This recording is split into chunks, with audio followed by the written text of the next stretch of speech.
February 10th, 1865. In Socorro in New Mexico Territory, a newborn named Elfego Baca lay in a one-room adobe house while the dusty plaza outside showed the influence of both the old Mexican era and the new authority of the United States. His parents, Francisco and Juana Maria, were part of an old Hispano family that had watched soldiers and officials change while the language and faith of the community stayed the same. Their youngest son arrived in a town where poor laborers, proud landowners, and men ready for trouble used the same narrow streets every day. The Civil War ended that year, but its strain reached even this small town on the Rio Grande. Prices climbed faster than wages. Credit dried up for small farmers and shopkeepers. Francisco had to watch every coin and each sack of grain. The family lived in a cramped adobe with packed dirt floors, a low-beamed ceiling darkened by smoke and a steady draft that carried dust from the plaza. Yet every Sunday the Bacas walked to church in their best clothes, and on feast days the plaza filled with music and the smell of roasting meat, while children like Elfego chased each other among ox carts and tethered horses. Hard times forced many families to make decisions that broke with the customs they had followed for generations. In 1866, Francisco and Juana joined a wagon train that creaked away from Socorro and north across the plains toward Topeka in Kansas. They loaded their few pieces of furniture, sacks of dried beans and corn, a tiny iron stove, and water barrels. The road north was rough and slow. At night, the oxen stood steaming in the cold while the adults circled wagons and shared fears of raiding parties or sudden storms. During the day, they walked beside the wagons through dust that scratched lungs and eyes. The lure was steady work and schools for their children in a growing railroad town on the plains. Topeka was a different world from the plaza culture of Socorro. Wooden storefronts lined straight streets laid out in a grid. English voices filled the air in shops and crowded schoolrooms. Spanish became a language used only at home or while trading with the few Mexican families who had pushed this far north. As the years passed, Elfego learned to move between two languages and two sets of manners. In school, he answered to teachers who shortened or stumbled over his name. On the dusty lots at the edge of town, he played rough games with boys who began fights with insults regarding his heritage. He came away from many scuffles with bloodied knuckles and dust on his clothes, but he never stepped back once a challenge had been thrown in his face. The family knew small comforts in Kansas, but security never lasted. In early 1872, sickness swept through Topeka. It moved from house to house without mercy. In the Baca home, fevers rose and did not break. Within 3 weeks, Juana, Elfego's only sister, and one older brother were dead. The little house felt suddenly hollow, with clothing folded in trunks for people who would no longer wear it and seats at the table that stayed empty. Francisco carried his grief in silence, working longer hours and speaking less, his face tightening each time he passed the churchyard where new graves marked the latest losses. The deaths broke the family's fragile hold on its new life. Francisco looked west again, toward New Mexico Territory, where kin still lived, and where he intended to carve out a place of authority instead of scraping forward as a laborer in Kansas. He took the eldest son, Abdenago, and left Topeka. The youngest child remained behind. Elfego was placed in a Topeka orphanage, a brick building that smelled of starch, disinfectant, and boiled food. The staff kept strict schedules. Bells marked the hours for waking, praying, eating, and sleeping. The boys slept in rows of narrow beds and kept their few belongings in shared drawers. Punishments were swift for anyone who broke rules or talked back. Life in the orphanage hardened him. He learned that adults were not always kind and that survival often depended on stubborn pride. When older boys tried to bully him, he replied with the same refusal to retreat that had marked his games in the dusty lots. Fights drew the strap, yet each bruise confirmed a private rule he would follow for the rest of his life. No insult or threat would go unanswered. No man would push him and expect him to step aside. New Mexico stayed alive in his memory.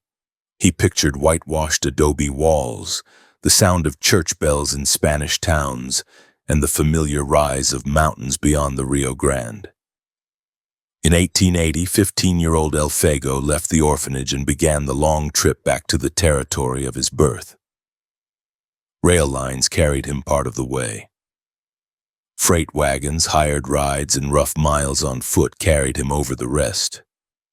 When he reached Socorro, he found relatives still living around the plaza. His Spanish had grown rusty among the Anglos of Kansas, so he spoke with an accent that sounded strange even to himself. Yet he also brought something rare in that town: fluent English and years of practice reading notices, business signs, and newspapers. He soon learned that his father had settled to the north in Belen in Valencia County and had been appointed town marshal. Belen sat along the river and the railroad line. It was a place where freight wagons and trains exchanged goods, and where saloons and dance halls tried to separate cowboys, railroad workers, and drifters from their pay. The job of marshal in such a town demanded a steady hand and a willingness to face drunk and armed men in narrow streets.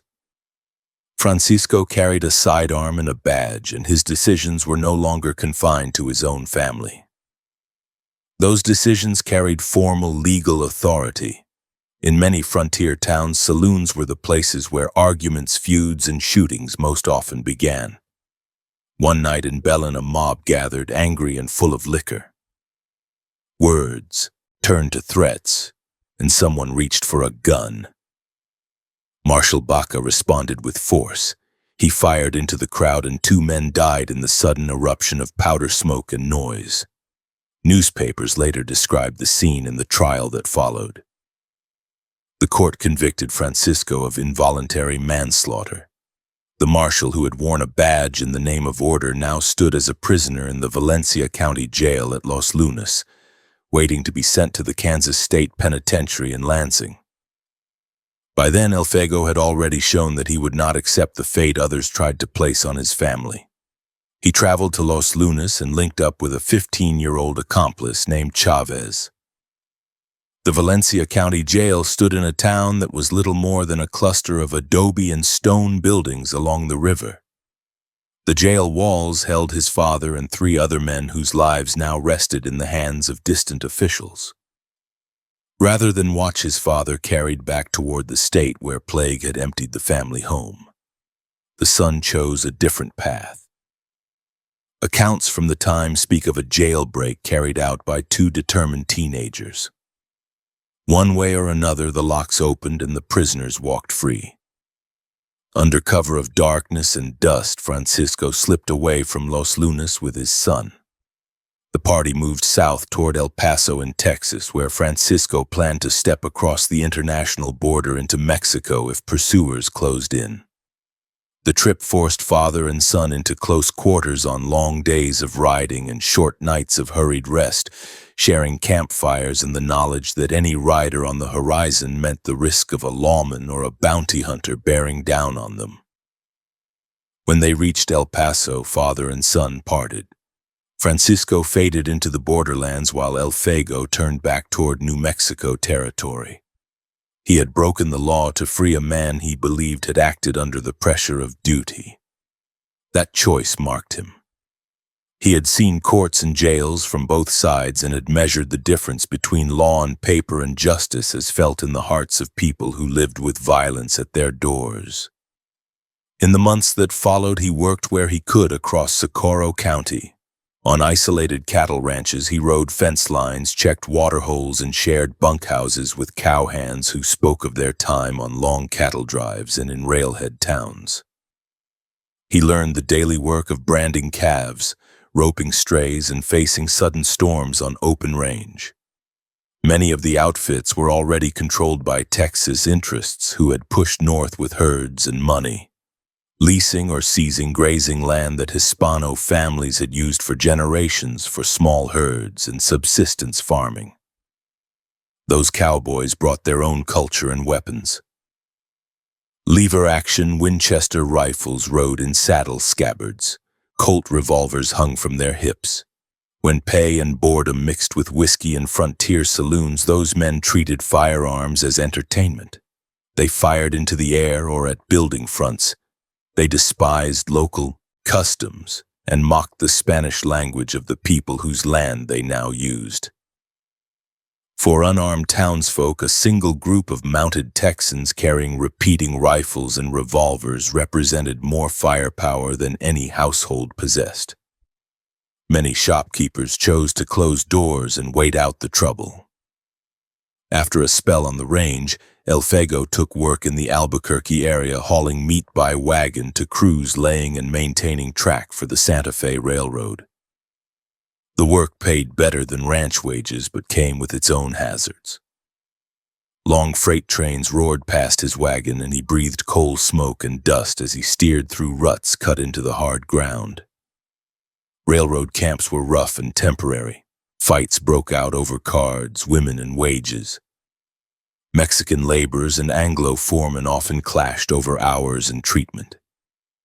In those camps, he watched arguments at mess tents turn into brawls, and he measured the way a pistol on one man's belt could silence several others.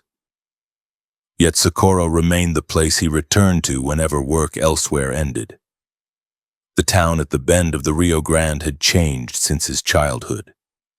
In the early 1880s, a mining boom had drawn more than 3,000 prospectors, speculators, camp followers, and renegades into the district. The plaza overflowed with new faces.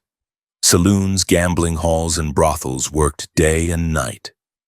Lawmen faced a rising tide of crime with only a few deputies and no permanent jail large enough for the swelling population. Many killings ended in no trial at all, either because witnesses refused to talk or because jurors simply walked away from service rather than anger a violent man or his backers. In that rough climate, a young Hispano who spoke fluent English and Spanish could find work quickly. He carried mail, ran errands, and sometimes served as a messenger between officials and citizens who preferred to speak one language in the home and another in business. He already carried the memory of one jailbreak, and the knowledge that his father had worn a badge and then a set of shackles. Those memories shaped how he looked at every argument in a saloon doorway and every case of abuse against men who shared his heritage. January of 1883 showed him exactly how fragile the lives of his neighbors were under the hooves of Texas cattlemen. On a winter day, several cowboys stumbled out of a Socorro saloon already drunk, mounted their horses, and rode straight through the Hispanic neighborhoods that bordered the plaza. They whooped and laughed while firing revolvers into the air and toward adobe walls where families huddled inside. Children cried as bullets punched holes in plaster and rained dust and fragments of adobe in kitchens and bedrooms. County Sheriff Pete Simpson gave chase, but his horse could not close the distance quickly on the fast mounts of the Texans. Riding north of town in a cloud of dust, Simpson met Elfego on the road. The young man was mounted and armed. The sheriff knew his sheriff reputation as a quick-tempered yet steady shot and waved him into the pursuit. The two riders spurred north after the cowboys, following the lines of fresh tracks and the echo of distant shots. When they pulled within range, the cowboys tried to widen the gap again, urging their horses into a hard run. The deputies raised their weapons. Newspaper stories credited Simpson with the fatal shot that followed, but Elfego himself later stated plainly that he fired his revolver at one of the fleeing horsemen at long distance and saw horse and rider tumble. When the dust settled, one cowboy lay dead, shot in the back on open ground. Word spread that the shooter was an unidentified postman who had joined the sheriff without fanfare. Texans in the county called it a wanton killing. They spoke bitterly in saloons and bunkhouses of a man shot from behind for nothing more than a charge through town that harmed no one in their eyes. for families whose homes had taken bullets and whose children had screamed with fear behind plaster walls. The killing proved that someone was finally willing to place firm limits on strangers who treated their neighborhood as a place for drunken sport. For Elfego, the episode confirmed something already taking root in him. Violence on the frontier could not be met with hesitation. A man who rode armed through streets and fired into homes declared himself ready to accept deadly consequences. If lawmen failed to act, citizens would see every badge as meaningless decoration. In the quiet that followed the chase, he carried three clear images in his mind: the line of houses where frightened families pressed against walls, the fallen cowboy in the dust, and the sheriff who had accepted his help at a moment when the county needed every willing rifle. Those images would guide his choices when a different town and a much larger crowd of armed men tested how far one determined deputy could stand against them. In early 1884, Socorro woke each morning to freight wagons grinding over ruts and to the heavy clank of ore cars at the edge of town. But inside Juan José Baca's mercantile, the day began with the scratch of a broom on plank floors and the rattle of keys on display cases. Behind the counter, Elfego Baca stacked sacks of flour, checked coffee beans in open barrels, and counted tins of ammunition. He moved easily between Spanish and English when customers drifted in, answering questions about cloth, sugar, or cartridges while watching every face that stepped through the door. The job brought a small wage and steady food, and it gave him a clear view of the men who carried money, guns, and grudges through Socorro. The store sat near the plaza where prospectors haggled over supplies, railroad men took their pay, and cowboys on layover hunted for whiskey. Notices in English covered one wall, listing court dates, auctions, and sheriff sales. On another wall hung a few items that meant more to Elfego than any bolt of cloth: a holster, a new revolver, and a polished deputy's badge offered for sale through mail order. He handled them between customers, weighing the metal of the pistol in his hand and measuring the badge against his chest. Years of rough experience had convinced him that law only mattered when someone was willing to stand in the path of an armed man and not move. Beyond Socorro, the open country of western New Mexico carried news along trails as surely as it carried freight. The San Francisco River Valley lay westward beyond ridges, mesas, and dry washes. There, three Hispanic settlements known as Upper, Middle, and Lower San Francisco Plaza clung to the riverbanks. Families had built adobe houses and small farms there since the 1860s. In recent years, cattle outfits from Texas and other states had pushed into that same valley with big herds and long payrolls.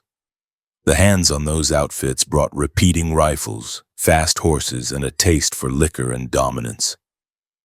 Riders passed through Socorro over and over, headed west with wagons of supplies, and they talked loudly in saloons about the fun they were having in the plazas along the San Francisco River. Stories followed those riders back. Freight drivers and small ranchers told of nights when cowboys flooded into Frisco saloons and then spilled into the streets, firing pistols and Winchesters, forcing unarmed men to dance at gunpoint or dive for doorways. They spoke of fences cut without warning, cattle taken off traditional grazing ground, and insults spit at town leaders, priests, and elders. In the mouths of the Texans, every Hispanic in those communities became simply a Mexican, a word they used as if it erased property rights, citizenship, and dignity. The local deputy in Frisco, a man named Pedro Saracino, met those men daily. But the stories reaching Socorro claimed that he smiled at their jokes and stepped aside when they grew violent. On a chill autumn day in 1884, a buckboard from the west rolled into Socorro behind tired horses. Dust coated the wheels and hung in a faint trail behind it. The driver was Saracino, a compact, dark-haired man whose face showed hours of hard travel and short sleep. He was both saloon keeper and deputy sheriff in San Francisco Plaza, and in Socorro he had family ties to Juan José Baca. He left the team at the hitch rail outside the mercantile and strode inside, bringing with him the smell of sweat, leather, and dust that clung to men who had come far over rough country. While customers drifted in and out, the two older men spoke briefly. When the room finally emptied, Saracino drew Elfego toward the rear of the store, away from casual ears. There his voice lost the easy tone he had used in front of other patrons. He described the reality of Frisco in plain language. Texans from outfits such as the Slaughter and Spur ranches rode into town with their rifles across their saddles and drank deep in the saloons. Once they were full of whiskey, they treated the Hispanic residents as prey. They cut branding fences, herded cattle across long-used local range, and terrorized small farmers whose only defenses were old single-shot weapons or nothing at all. Then he described the worst of it. A hunchbacked local man known as El Burro had been seized by drunken cowboys and castrated in the street for their amusement. When another resident, Epitacio Martinez, protested that abuse, the cowboys turned on him instead. They dragged Martinez into the open, tied him against a post, and began firing at him for sport. Drunk men took turns at the target, stepping forward to line up pistol shots while others laughed and drank. Bullets ripped into Martinez's body, but somehow he survived, living on in Frisco, bearing scars that marked that night on his flesh for the rest of his life. Those stories had spread fear among families in all three plazas, who now watched every group of riders with dread. Saracino admitted that in the presence of armed cowboys he spoke softly and stepped aside. He wore a badge, but he had few allies willing to lift a gun in defense of their rights, and he lived within riding distance of ranches that could send whole crews of cowboys against him. He told Elfego that his position demanded caution if he wanted to stay alive. Yet every time a man like Martinez limped through town, or every time women and children were forced to hide in churches when riders came through, his conscience burned. He had come to Socorro seeking help, but not from anonymous state officials or distant judges. He wanted someone who spoke the language of the local people and who was not afraid to meet Texans face to face. The tale of El Burro and Epitacio Martinez hardened something in Elfego that previous years had already shaped. He heard in those incidents not random acts of cruelty, but a pattern that promised more killings if no one pushed back. In that small back room he answered with words that would echo in later retellings. He told Saracino that he would show the Texans there was at least one Mexican in the county who was not afraid of an American cowboy.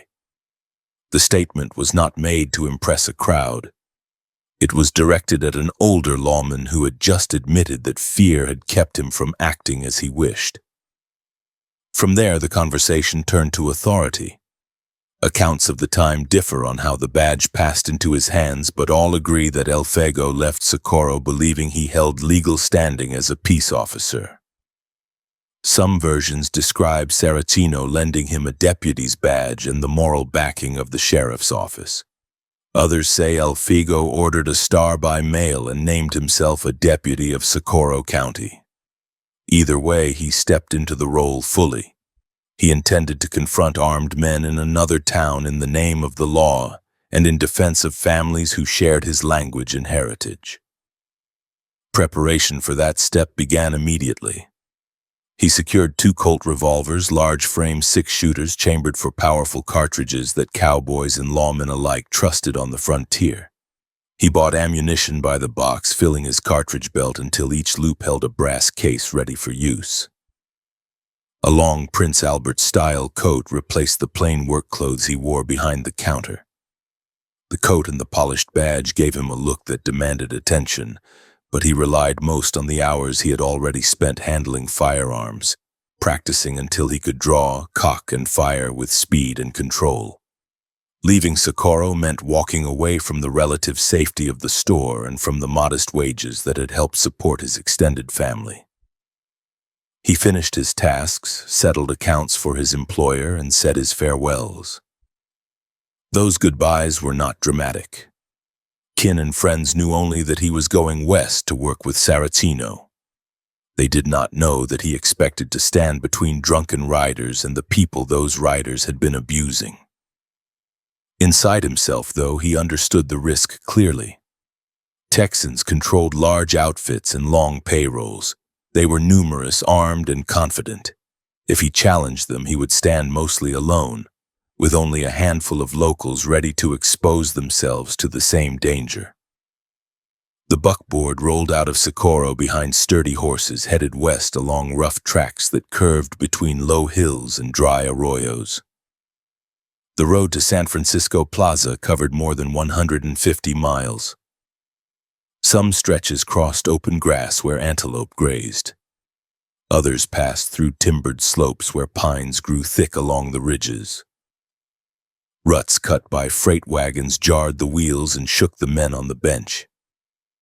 At night they camped off the road, hobbling the horses and wrapping themselves in blankets under the stars while the thin air dropped in temperature. In the morning, frost coated the sparse grass, and the first light picked out the pale forms of distant mesas. During those days on the road, Saracino filled in details that no rumor from Frisco could carry.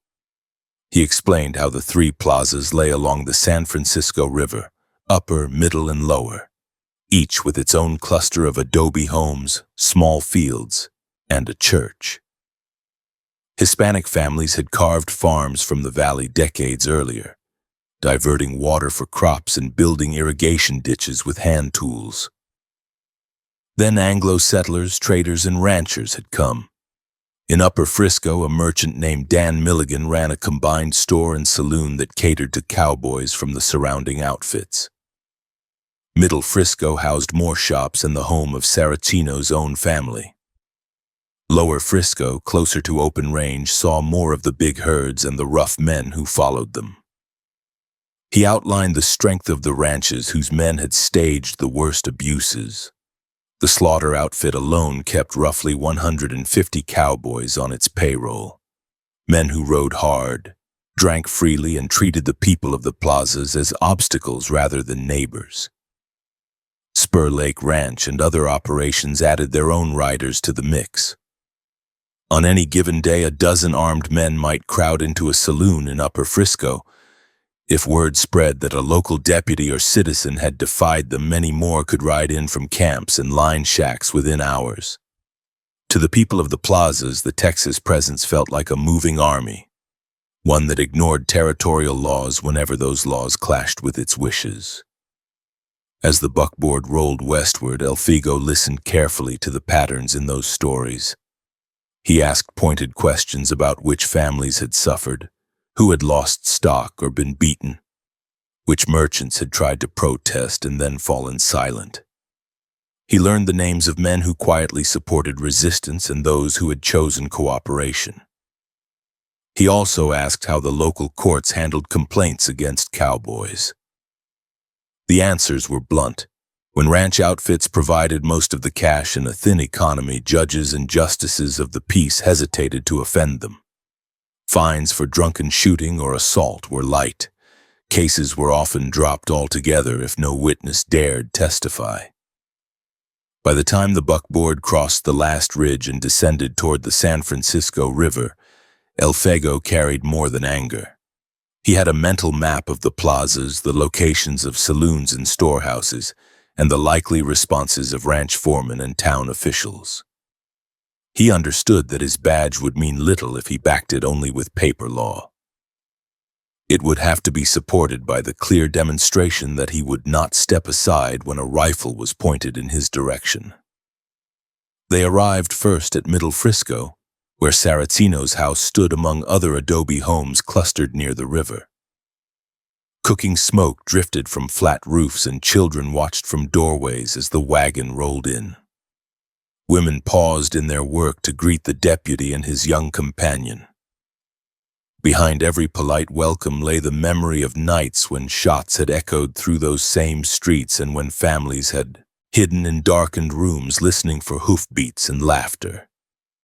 In that house, Elfego met Martinez, the man whose body still carried the scars from the night of target practice. The older man's frame showed the damage plainly. Wounds had healed but left twisted tissue and a stiff way of walking. He described in simple words how drunken cowboys had pressed pistols against his body and fired while others yelled and cheered. No speech from a courtroom or page in a law book could carry the weight of that testimony. It showed Elfego exactly what sort of men he might face in the days ahead and what their contempt for local people looked like in flesh and blood. Over the next short span of days, he walked the plazas with Saraceno and alone. In Upper Frisco, he saw Milligan's store and whiskey bar, the center of commerce and drinking for cowboys in the valley. Its walls showed fresh patches where bullet holes had been repaired. Empty cartridge cases still lay in the dust of the street outside, kicked into corners by wagon wheels and boot heels. Men in trail-worn hats and boots lounged against posts or sat in the shade, holsters low on their thighs. Their laughter carried across the plaza whenever a local passed by with eyes fixed toward the ground. Elfego did not challenge them immediately. He introduced himself quietly to storekeepers, blacksmiths, and farmers.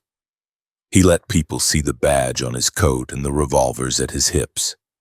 He asked for detailed accounts of each killing, beating, and insult, making it clear that he wanted more than rumor.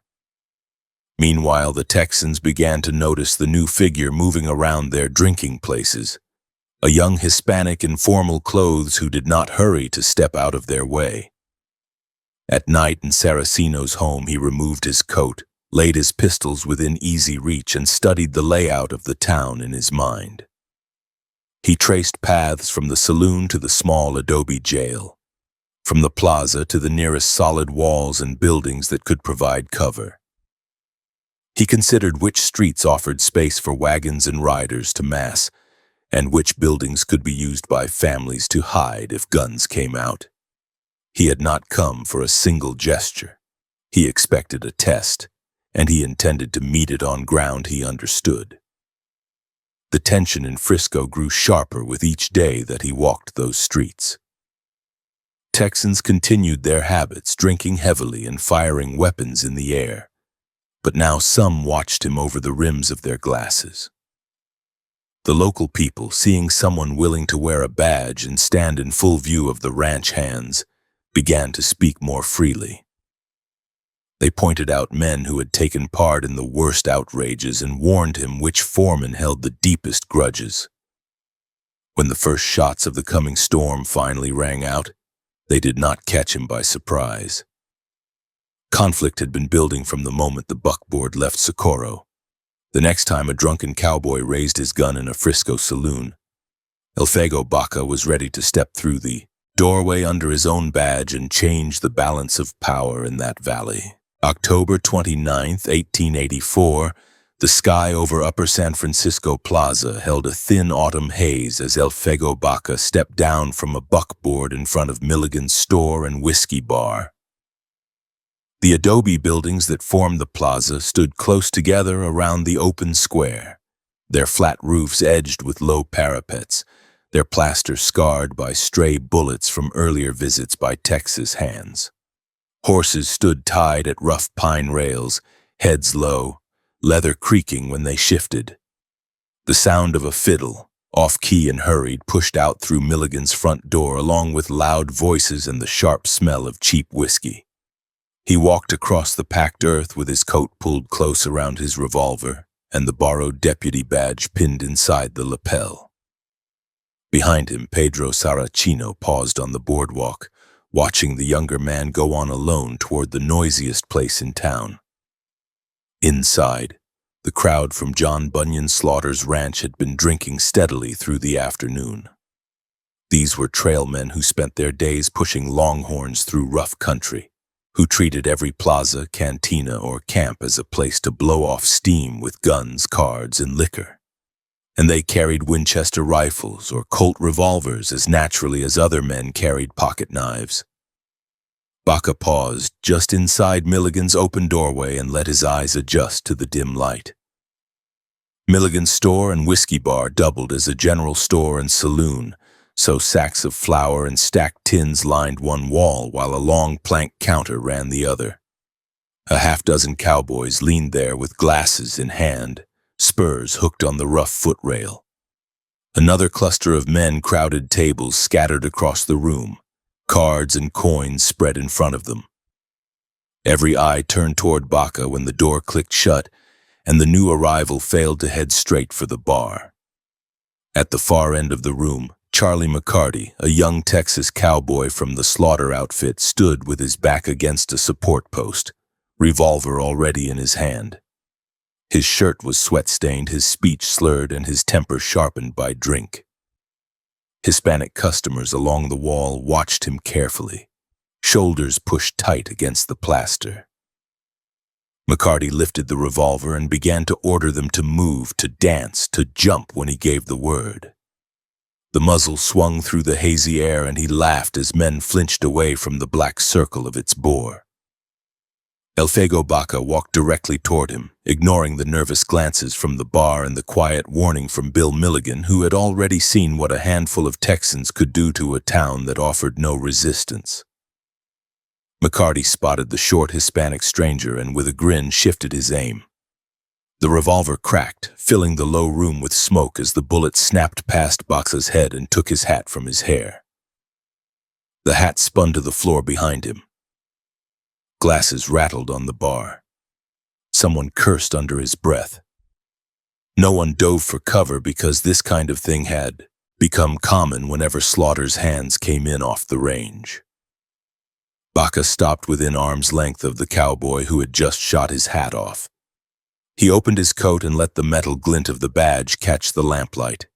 His voice carried clearly in both Spanish and English, announcing that he was a deputy of Socorro County and that Charles McCarty was under arrest for disturbing the peace and firing a weapon in town.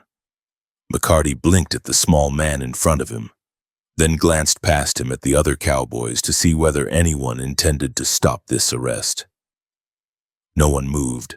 The room hung in a silence that seemed more threatening than the shot that had just been fired.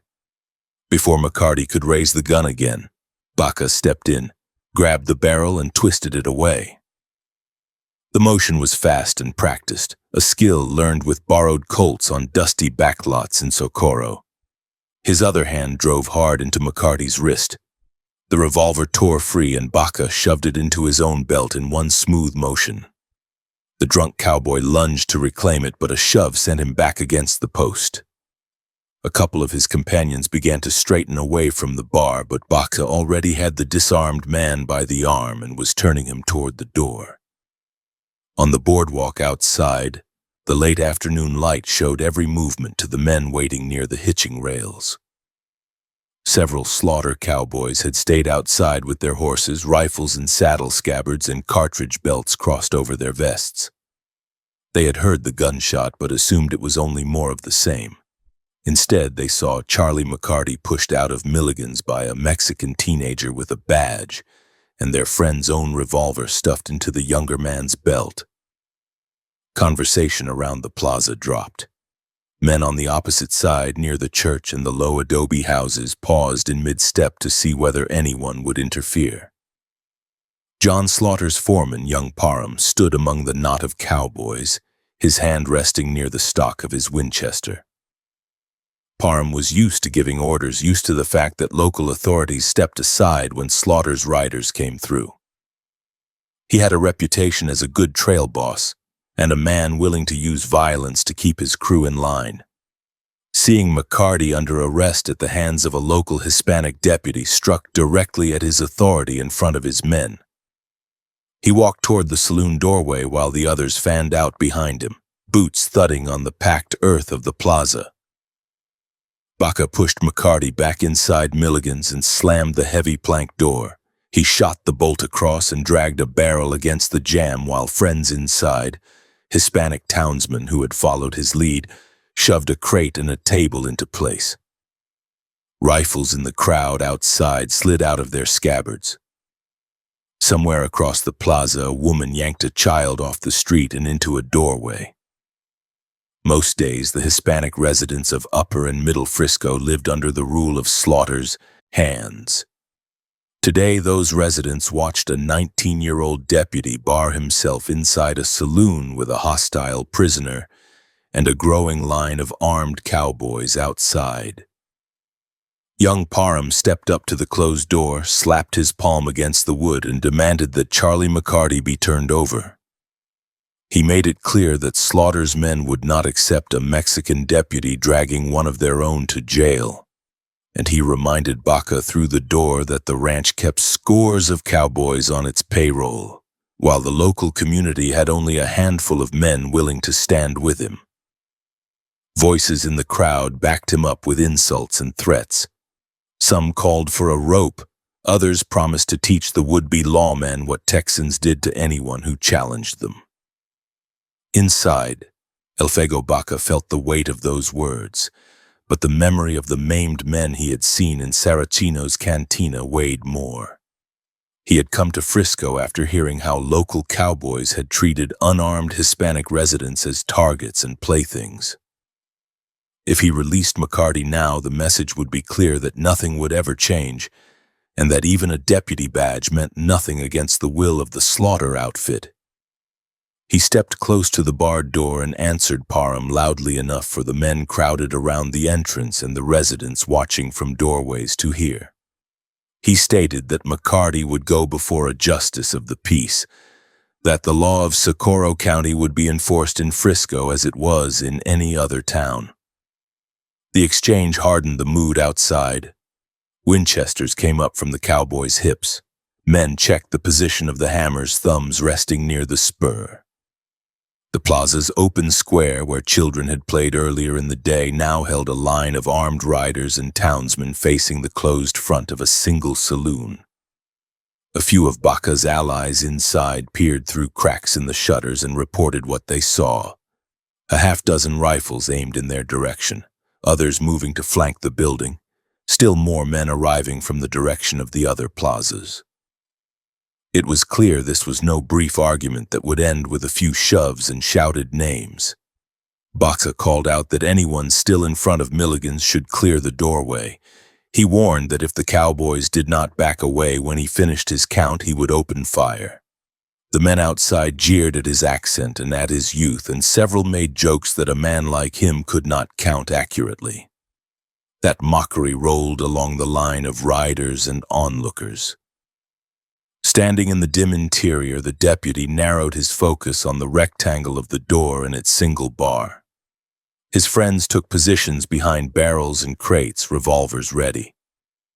The prisoner, sobering quickly, watched the preparations with a new understanding of the trouble his drunken bravado had brought down. The count came in one breath. Instead of dragging it out, Baca snapped the words fast, one after another, so that the last number left his mouth as his revolver rose. The answer from outside was a surge of movement as men tried to decide whether to back away or force the door. When the first rifleman leaned in, the deputy fired through the planks at the sound of boots on the threshold. Other shots followed from the men inside who had taken cover at the shutters. Gunfire from both sides slammed into the wooden door and the thick adobe around it, filling Milligan's with powder smoke and splinters. On the plaza, young Parham had chosen to lead from the front. He swung into the saddle of his horse and drove the animal closer to the saloon, intending to break the door in or at least show that no Mexican deputy could defy him. When the first shot tore through the wood, his horse lurched sideways. A second slug, fired low, struck the animal in the chest.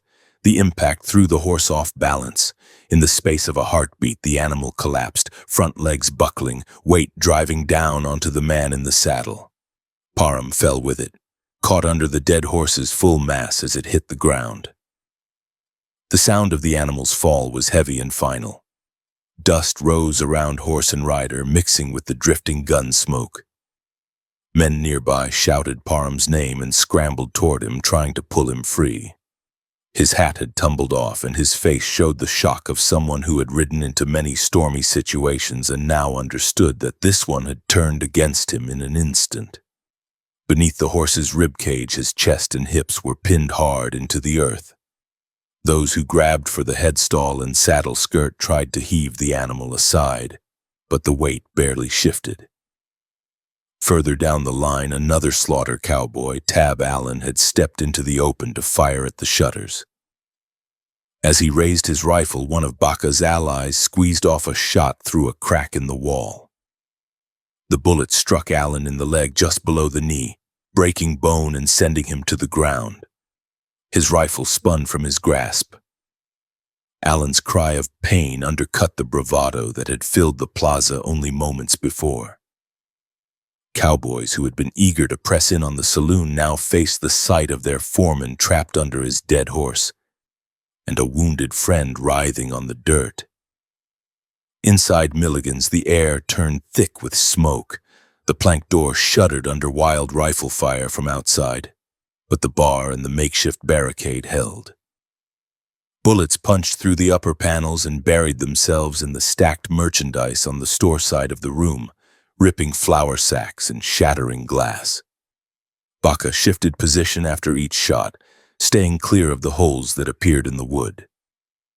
He counted his remaining cartridges in his head, knowing he had walked into the saloon with only 2 revolvers and the spare ammunition he could carry on his belt. The exchange lasted only minutes, but for those at the center of it, the time felt stretched by fear and concentration. When the first burst of fire slackened, voices outside rose in argument. Some cowboys shouted for another rush on the door, swearing they would pull Baca out and hang him in the plaza. Others knelt beside young Parham and Tab Allen, hands slick with blood and dust, focused on saving the men who had followed them into town expecting only drink and easy fun. The local residents watching from shaded doorways kept silent, knowing that any word in favor of the deputy or against the Texans could bring sudden retaliation. Parham's injuries quickly drew everyone's attention. Attempts to pull him free only increased his pain, and it became obvious that moving him without care might kill him faster. Cowboys cut the girth, stripped the saddle, and tried to roll the dead horse enough to ease pressure on his chest, but every motion brought a groan from the foreman. More men fetched blankets and water from nearby houses. The cluster around the fallen horse grew, and the line facing the saloon thinned. For the first time that afternoon, the balance of power in the plaza shifted away from the slaughter outfit's unchallenged swagger. Baca listened from inside as the curses and threats faded into worried talk. He did not open the door.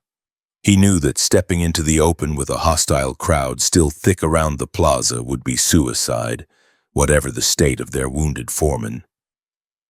Instead, he ordered his companions to hold their positions and to conserve ammunition. They shifted barrels and crates tighter against the door and checked the revolvers on the tables, making sure every cylinder held a full load. Outside, dusk began to slide across the valley, lengthening shadows and turning the adobe walls the color of cooling embers.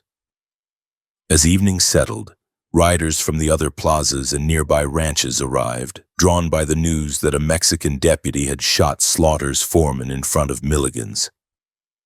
Some brought their own rifles and demands for immediate revenge. Others, especially Hispanic residents from Middle and Lower Frisco, came quietly to see whether the young man who had finally answered years of abuse with gunfire was still alive behind the battered door. Lanterns appeared along the boardwalk and inside nearby houses. In the half-light, the dead horse became a dark mound in the dust, and the figure of young Parham on the blanket beside it no longer moved at all. By the time full darkness covered Upper Frisco, the men most concerned with Parham's condition had faced the truth that he would not ride again. The crushing weight of the fallen horse and the internal injuries it caused were beyond the help of trail medicine.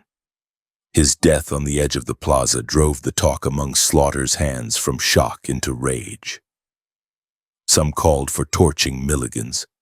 Others urged patience until more men could gather.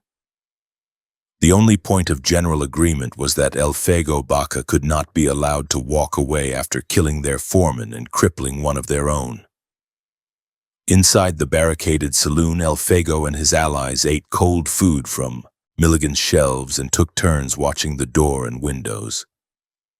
Every creak of timber or shout from the plaza carried through the smoke-stained room. They knew that more cowboys would come by morning. That news of young Parham's death would travel along the ranch lines faster than any official summons. Yet none of the men inside suggested releasing McCarty or slipping out under cover of darkness. They understood that if Baca yielded now, it would mean years more of the same fear that had gripped the Hispanic families of Frisco each time Texan riders came to town. Toward midnight, the gunfire of the first clash gave way to an uneasy standoff. The body of young Parham lay in a nearby building, watched by grim-faced cowboys who had spent the afternoon laughing at Baca's promise to enforce the law. Tab Allen's shattered leg had been bandaged as best his comrades could manage. 10 yards away, behind a door scarred by fresh bullet holes, a 19-year-old deputy sat with the revolver he had taken from Charlie McCarty resting on the table beside his own Colt, waiting for the next move. The plaza between them felt tighter than any canyon and more dangerous than any cattle stampede. When dawn edged the mountains with pale light, the plaza showed the scars of the previous day. Hoofprints and boot tracks marred the dust. Empty cartridge cases glittered near the hitching rails.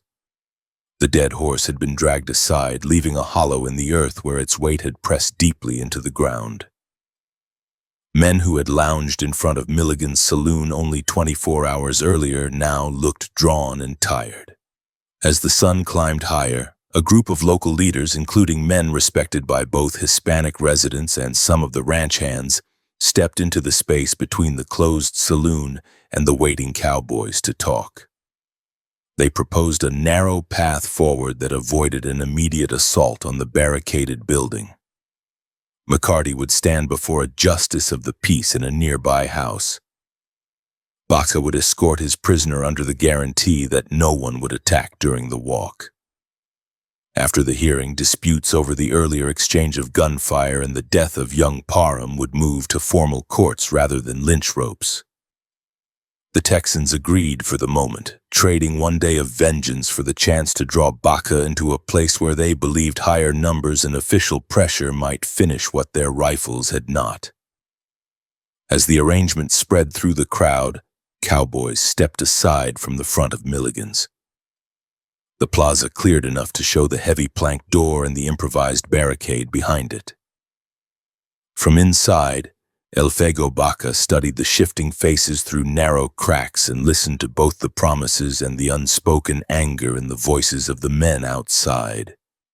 When he finally drew back the bar and opened the door, bright sunlight spilled across the smoke-stained interior. The first stage of the conflict at Frisco Plaza had already taken its dead and wounded. The next stage would begin as soon as the young deputy and his prisoner walked out between the men who had spent the night swearing they would see him buried. Outside, cowboys mounted up or stood beside their horses, hands near the butts of their Winchesters and revolvers, watching every step as Baca led Charlie McCarty toward the neighboring house where the hearing would be held. Behind them, Milligan's door still bore fresh bullet scars, and the plaza remembered the thunder of the day before. The balance of power had shifted, but not enough to satisfy men who had lost their foreman under a fallen horse. The brief truce on that clear morning in late October only disguised the fact that dozens of armed Texans now focused their anger on one 19-year-old deputy who had refused to bow his head. October 30th, 1884. The thin mountain air over the San Francisco Valley cut cold into lungs as the people of Upper Plaza watched two men step out of Milligan's battered doorway. One was young and compact, coat dusty but badge steady on his chest, revolvers at his sides. The other, Charlie McCarty, moved with the uneasy shuffle of a man who had sobered up inside a barricaded room while angry voices outside shouted for his release. The plaza held its breath as Elfego Baca led his prisoner toward the nearby house where a justice of the peace waited. Word of young Parham's death had already reached every corner of the valley. Slaughter cowboys who had sworn vengeance through most of the night now stood in hard knots near their horses, jaws tight, rifles close at hand. Hispanic residents watched from adobe doorways and from behind curtained windows. The air carried the sour scent of spilled whiskey, cold ash from last night's cooking fires, and the faint metallic tang of dried blood near the packed place where Parham's horse had fallen over him. The hearing room was a front parlor hastily cleared of furniture. Justice E.A. O'Leary sat at a small table, papers and ink arranged before him. He was an Anglo official familiar with the power of the big ranches and their patrons.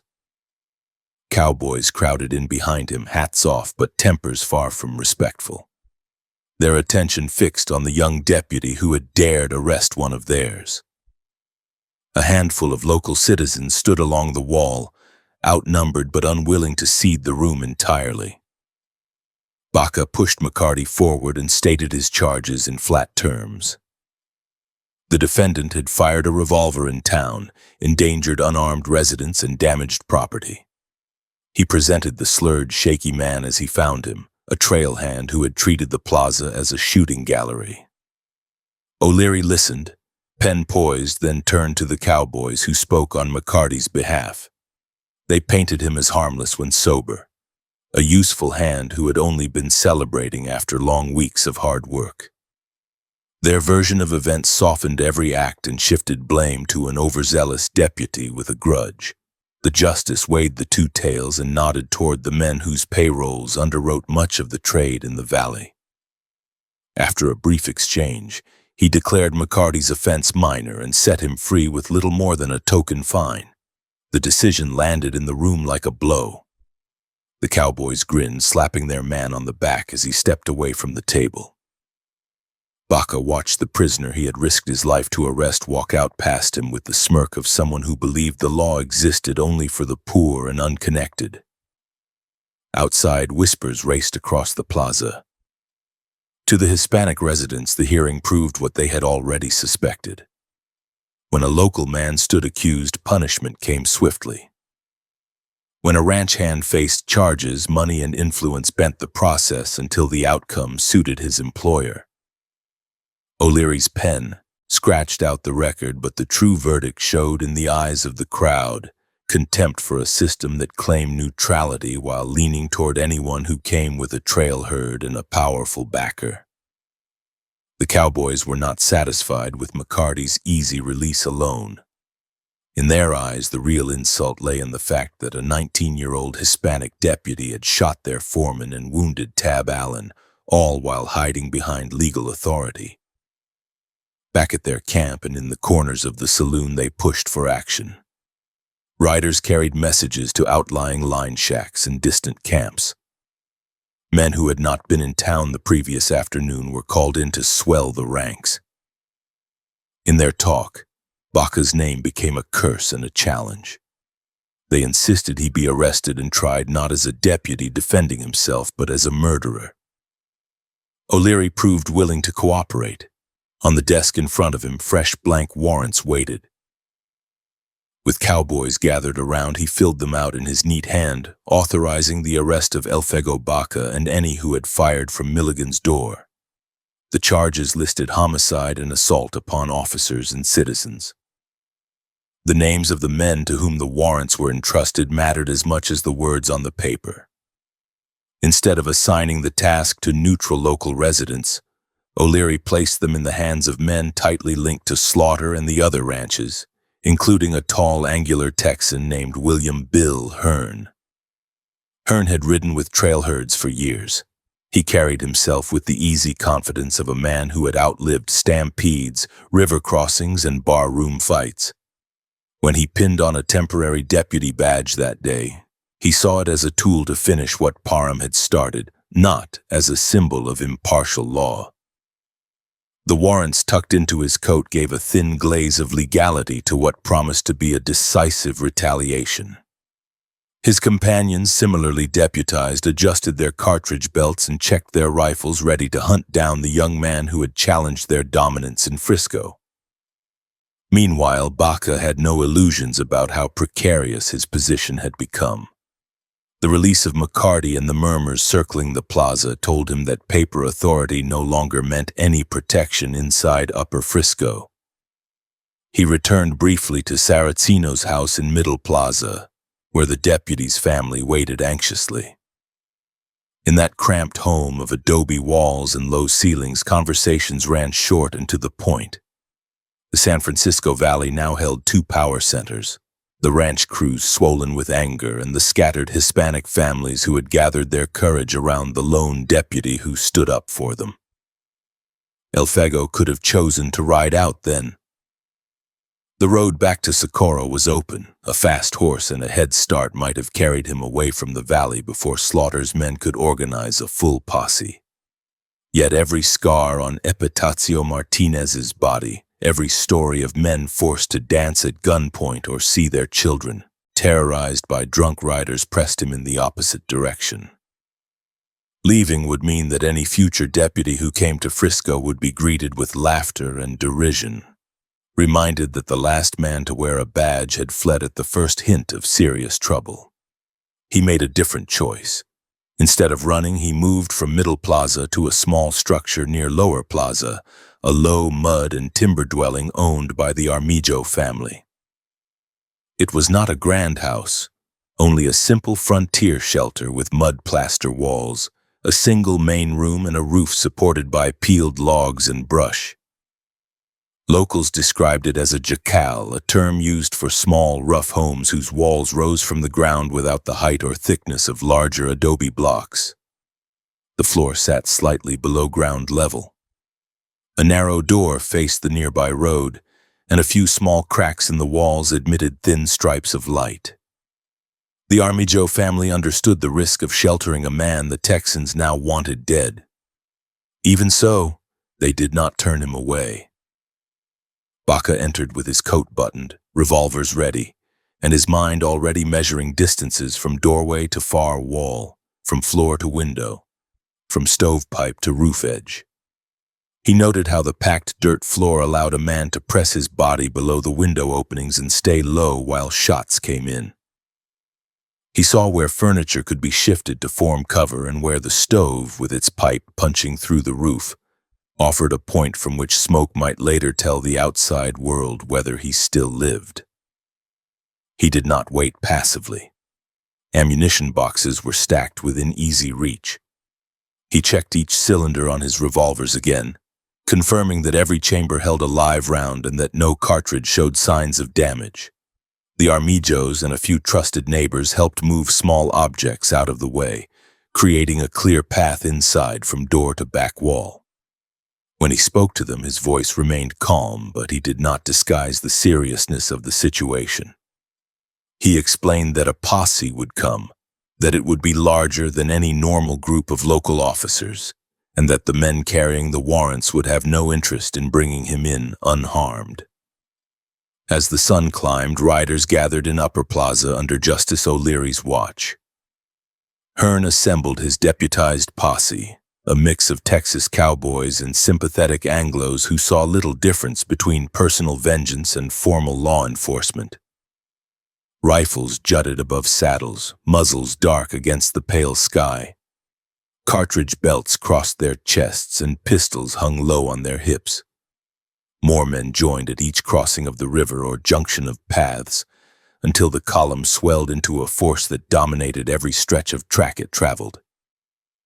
They rode toward Lower Plaza in a long line, hooves drumming on the hard earth, dust rising behind them. Farmers working in their small fields lifted their heads at the sound and quickly led their families indoors. Doors shut, shutters slid into place, and curtains drew tight. Dogs barked from behind walls, then fell silent as the sound of the approaching horses grew. Every resident who knew the story of Milligan's Saloon understood that this was no routine patrol. It was a heavily armed march toward a single man. The posse halted within sight of the Armijo jacal. The small house looked insignificant against the sweep of the valley and the line of riders in front of it. Its mud walls showed the handwork of the family who had built it, rough but sturdy, patched where weather had cracked the surface. A narrow stovepipe poked through the roof. No smoke emerged from it that morning. The door remained closed. To some in the posse, the house resembled an animal burrow with a lone, defiant creature waiting inside. They failed to consider how the same walls that made it look vulnerable also gave strong cover for a man who knew how to use them. Hearn dismounted and walked forward, the warrants folded in his coat pocket, his temporary badge fixed plainly where all could see it.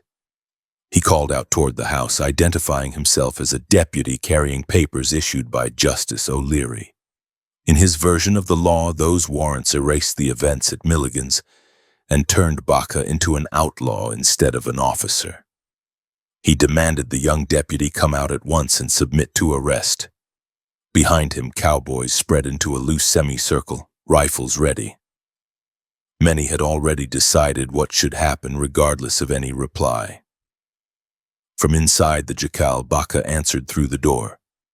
His words reached the nearest riders clearly in the still air. He asserted that he held a legitimate deputy's commission from Socorro County, and that his actions at the saloon had been taken in self-defense and in the protection of his prisoner. He further declared that he would not surrender himself to a posse composed of the very men who had been threatening his life and the lives of the townspeople for months. If the lawful sheriff from Socorro came with proper authority and a genuinely neutral escort, he would submit. To this crowd, he would not. The exchange hardened the line in the dust. Hearn, unused to having his authority questioned by a Hispanic teenager, responded with anger. He warned that refusal to accept arrest under those warrants would be treated as open rebellion against territorial law. That phrase thrilled the cowboys, who had always claimed they represented order against supposed Mexican banditry. Many shouted agreement, urging him to break down the door and drag the deputy out. To them, the small house looked like a box, and they believed that overwhelming numbers would crush anyone sheltering inside. Baca gave one last warning. He told Hearn and the men within earshot to stay back from the entrance, that anyone forcing the door would be treated as an attacker, not as a peace officer. He spoke without raised volume, but his refusal carried the weight of a man who had seen fear on his neighbors' faces for too long. Inside, he took position, where the door's frame gave him the clearest field of fire at the entrance, while still allowing him to drop quickly to the lower level of the floor. The Armijo family and any visitors not ready to face bullets directly had already taken shelter beyond the main line of fire. Hearn chose to test him. Stepping closer, he placed his boot against the door, intending to kick it inward and step through in one motion. The planks flexed under the impact, sending dust down from the upper frame. The sound of that single boot strike snapped every nerve in the room taut. Baca, weapon already in hand, fired through the wood toward the center of the impact. The heavy revolver bucked in his grip, the report shocking in the confined space, louder than the volleys at Milligan's had felt in a larger saloon. Outside, the bullet struck Hearn in the chest. He staggered back from the door, eyes wide in sudden disbelief, hands flying to the new stain spreading across his shirt. He spun halfway around and tried to take a step toward his companions, then collapsed onto the ground. Men rushed to him, dropping to their knees in the dust, hands pressing against the wound, shouting his name. Blood soaked their fingers. Within moments, their motions slowed as they understood the depth of the injury. The man who had ridden out so confidently with O'Leary's warrants now lay motionless at their feet. The first reaction from the posse was shock, then fury. Shouts rose, calling Baca a murderer of officers, demanding that the house be stormed and burned. Rifles came to shoulders all along the arc of riders. Some men fired blindly at the jacal in response, bullets smacking into the mud walls and sending clods of dried plaster flying. Others held their fire, aware that a rush on the small house would expose them to the same deadly accuracy that had just cut down Hearn. Inside, Elfego reloaded the spent chamber with steady hands. His face showed no gloating, only a tight focus. He had given warning.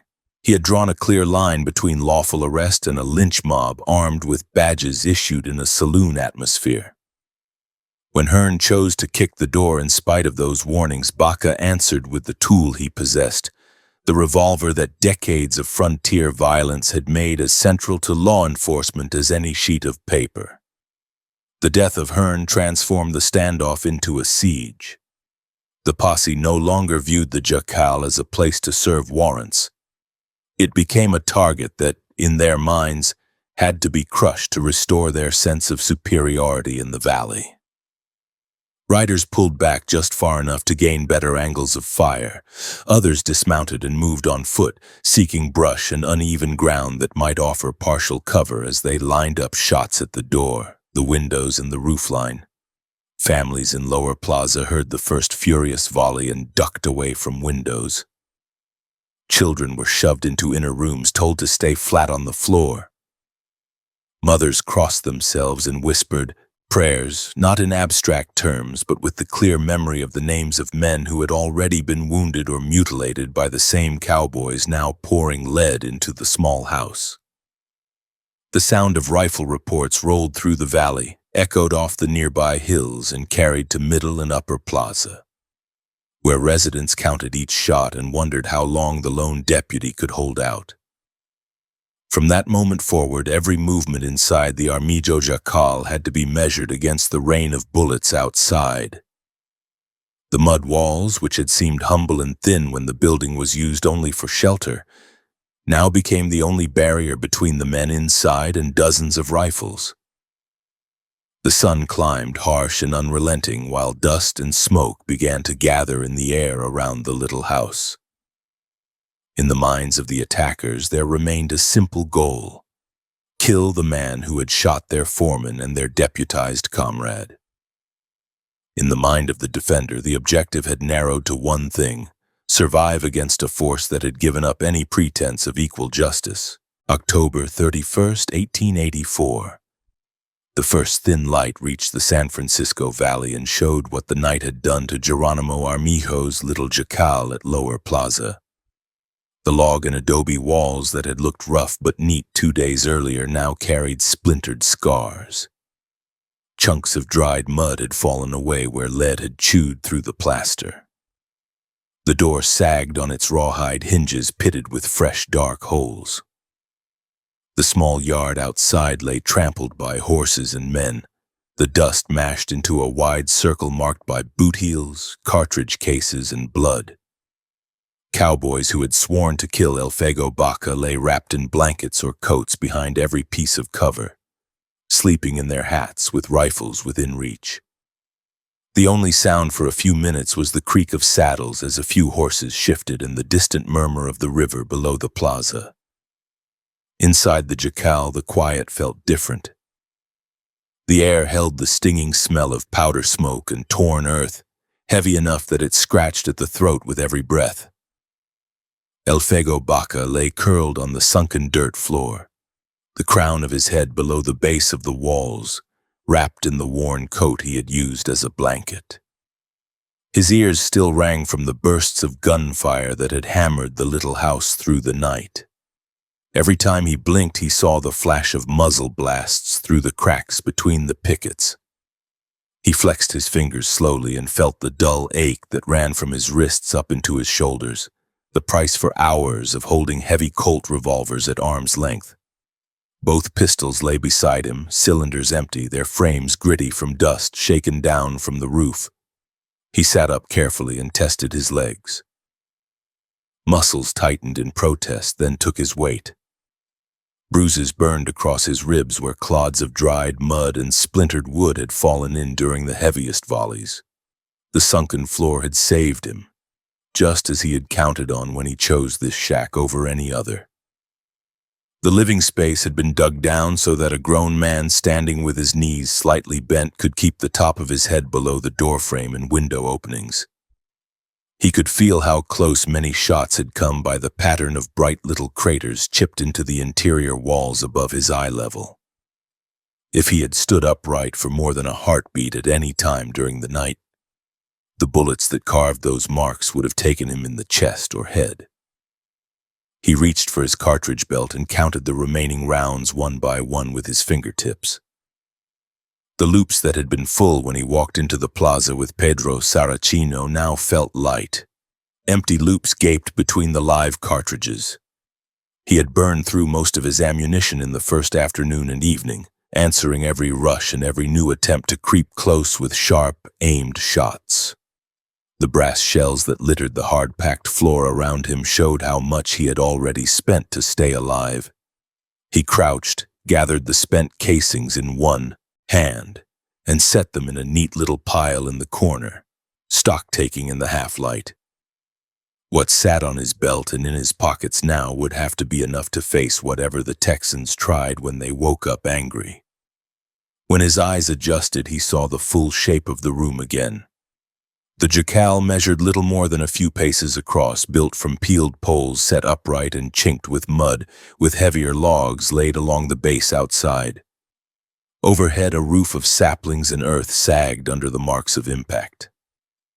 Some shots had punched shallow pits into the underside of the dirt, showering the packed floor with dust each time a slug struck. Others had broken smaller sticks, leaving thin beams hanging crooked. Faint beams of morning light filtered through those breaks in narrow shafts cutting across the darker interior.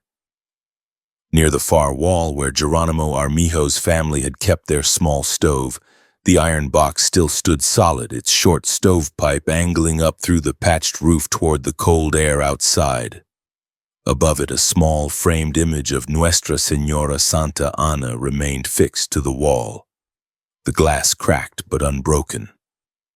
Baca's throat burned and his stomach pinched with hunger. He cast around the cramped room for anything that could keep his strength up through another day. Armijo's wife had left in a rush when the trouble started, but she had not taken everything. A clay pot rested on a low shelf beside the doorway, covered with a folded cloth. Beneath the cloth lay a stack of cold corn tortillas. A strip of dried beef hung from a peg near the stove, dusted with grit but still usable. A half-full earthen jug of water leaned against a wall, the cork still in its neck, miraculously untouched by bullets or falling debris. Seeing those simple provisions settled something in his chest. As long as he had water, food, and cartridges, he still owned choices. He knelt by the stove and opened its small door. Last night's embers had died out completely, leaving only gray ash and a layer of fine charcoal. He gathered splinters from the broken interior boards and some straw swept into a corner, built a small bundle inside the firebox, and struck a match from the little box in his pocket. The first match sputtered and went dark, its sulfur sting joining the powder smell. The second caught, yellow flame eating along the wood and straw. He fed the fire just enough fuel to keep it alive without drawing too much air. Smoke thickened inside the stove, then tugged upward through the short pipe. In a few minutes, the metal warmed under his palm. He sliced pieces of the dried beef with his knife, laid them in a small pan with one of the tortillas, and set the pan on the stovetop. He ate standing beside the fire, revolver within easy reach, chewing slowly, listening for footsteps outside.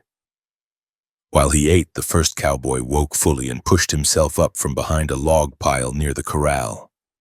His neck felt stiff from sleeping in the dirt. He rubbed his face, spat dry dust from his mouth, and studied the battered shack. In the dark hours, after repeated volleys, men on the outer edge of the ring had whispered that Baca must finally be dead. No one could live through random rifle fire pouring into a flimsy hut for that long, they said. Now the cowboy's expression changed. A thin line of smoke rose straight from the short stovepipe that stuck up from the sagging roof. At first he wondered if he imagined it. Then the smoke thickened into a clear gray stream. He shouted and pointed, his voice hard enough to wake the closest sleepers. One after another, men pushed up on their elbows and stared at the chimney. realizing that the man they had sworn to kill lay inside cooking breakfast. The anger that followed cut through the morning chill faster than any sun. Men cursed in low voices and grabbed for their rifles. The idea that a 19-year-old Hispanic deputy inside that broken hut could still stand, eat, and move, after everything they had thrown at him, scratched at their pride more than the ache in their shoulders. A few shouted demands for his surrender that carried no promise of fair treatment. Others did not waste time talking. A burst of gunfire cracked from the nearest fence line, then others answered from adobe corners in the lee of a shed. Fresh lead hammered at the walls and door, shredding more mud and splinters, punching new scars across the battered planks. Inside the jacal, the stove rattled under the impacts, and ash drifted down in little puffs from the roof above.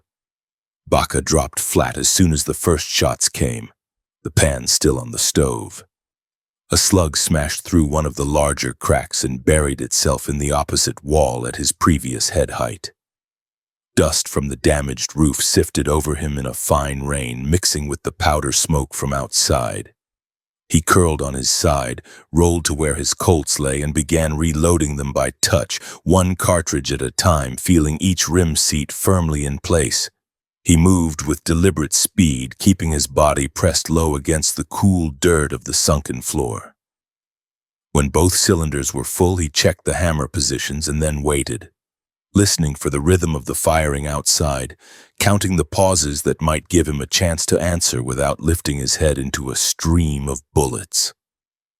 The cowboys had the advantage in numbers and weapon reach. Many carried lever-action rifles that could throw a long string of shots at the little house without reloading. A few still held their revolvers, but they used those mainly when they scrambled from one patch of cover to another. They fired from behind stacked logs, from the sides of nearby sheds, and from the shallow banks above the road. The range across the yard to the jacal walls let them fire fast without real precision. Their goal now was no longer to scare a small town into obedience. They wanted to erase the man who had stood up to them, and the ragged door and picket walls of the Armijo place sat in front of their rage as a visible target. Baca's advantage remained the depth and toughness of his shelter. Slugs that tore into the upper logs and plaster lost most of their energy before they reached the lower logs, where the dirt floor began. Shots aimed at the small window openings wasted themselves against the frame when he kept to his rule of staying down until the firing faltered. When he did answer, he did so from a position he had changed by crawling along the floor, pressing the muzzle of a Colt into a new crack or knot hole each time. He fired only when he saw a boot edge, a shoulder, or the swelling of a hat brim clearly enough to warrant spending a cartridge. The rest of the time he let the cowboys exhaust themselves against the mud and timber. On the hills that rose above Lower Plaza, Hispanic families watched the renewed attack with tightened jaws and quiet words. Men who had known the Armijo family for years stood with their own rifles in hand, muzzles pointed at the ground, eyes fixed on the ring of Texans around the jacal. Women pulled shawls tighter around their shoulders against the cold and the fear. Children watched the puffing dust where bullets hit and asked low questions that no one answered more than once. Some voices on the hillside called out encouragement, shouting Baca's name, reminding the cowboys that eyes from 3 plazas now measured every move. The presence of that crowd pressed on the mob below. Each cowboy who looked up from his rifle barrel saw not only the enemy he had chosen in the little house, but an entire community that might explode if one more local man fell dead without lawful cause. Inside the jacal, Baca heard those shouts between volleys and knew he had not been abandoned. The sound of his name coming back to him from the slope stiffened his resolve more than any stew or whiskey could have. He still moved cautiously, still counted every cartridge, but he refused to let the gunfire outside dictate his breathing. During short gaps, he rose just high enough to look through a new crack toward each voice, confirming that people he respected stood within sight, trusting him to hold the line alone for now. He could not speak back without drawing fire, so he answered instead with measured shots that snapped out only when men in the yard pushed too close or tried to creep up behind stacked logs. By mid-morning, a clear pattern took shape. The most determined cowboys stayed close to the jacal, maybe 12 men at most, cycling through bursts of fire and brief rests as they tried to keep constant pressure on the shack. Others drifted off toward Milligan's saloon when their nerve or their patience slipped. The saloon door opened and closed as men went in to refill their courage from the bottle, then returned to the yard with liquor on their breath and less control over their aim. Even among the diehards, the long hours started to rub away at the first hot anger. Shoulders ached from holding rifles and ears hummed from the echo of repeated shots bouncing off adobe walls.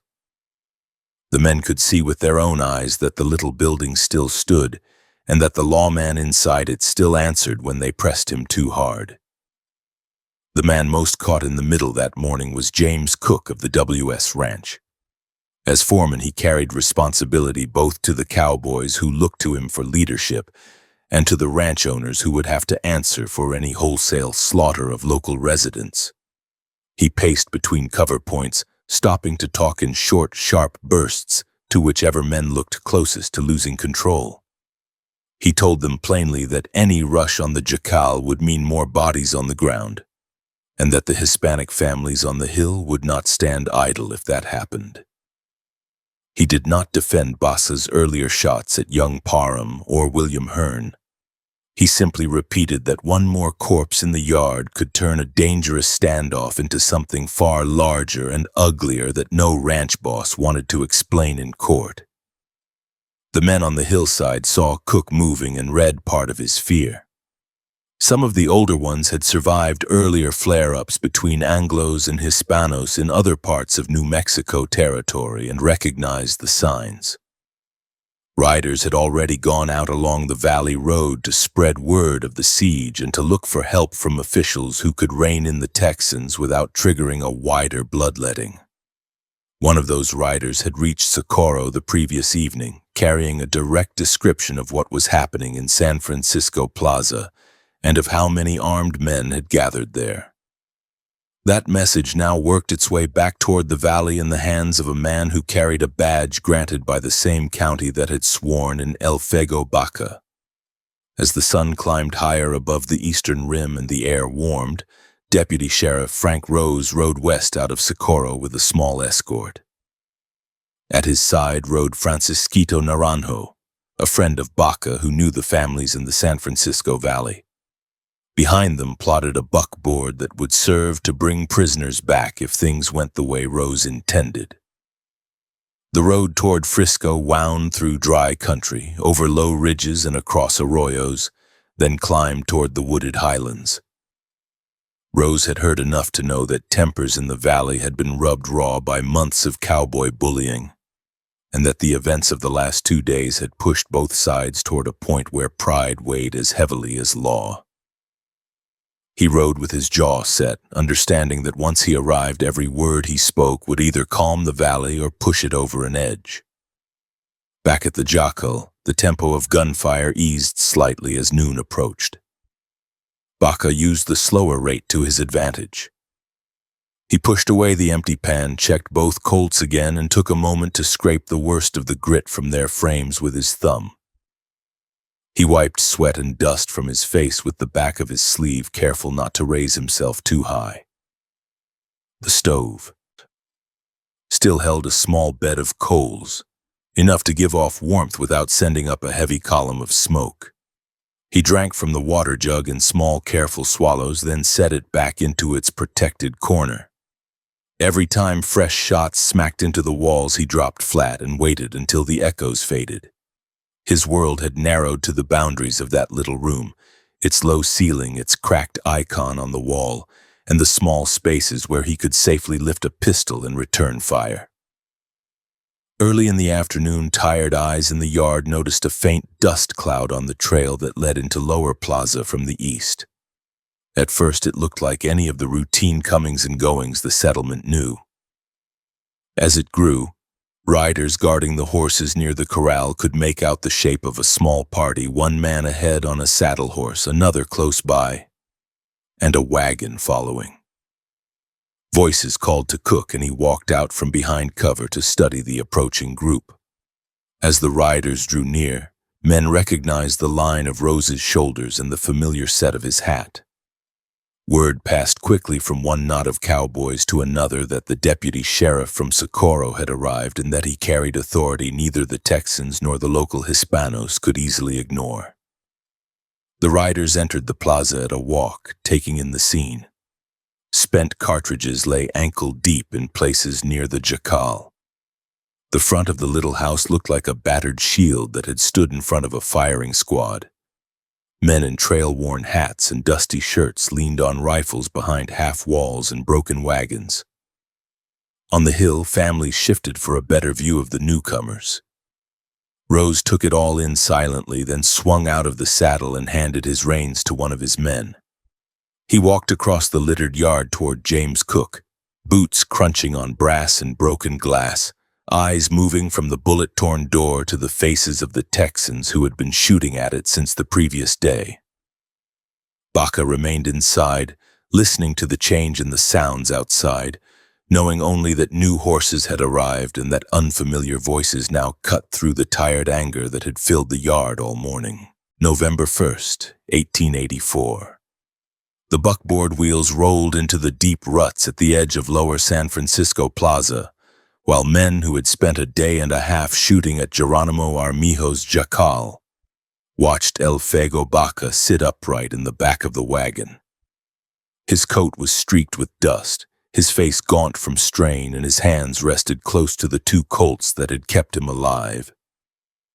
Deputy Frank Rose held the reins on the front bench.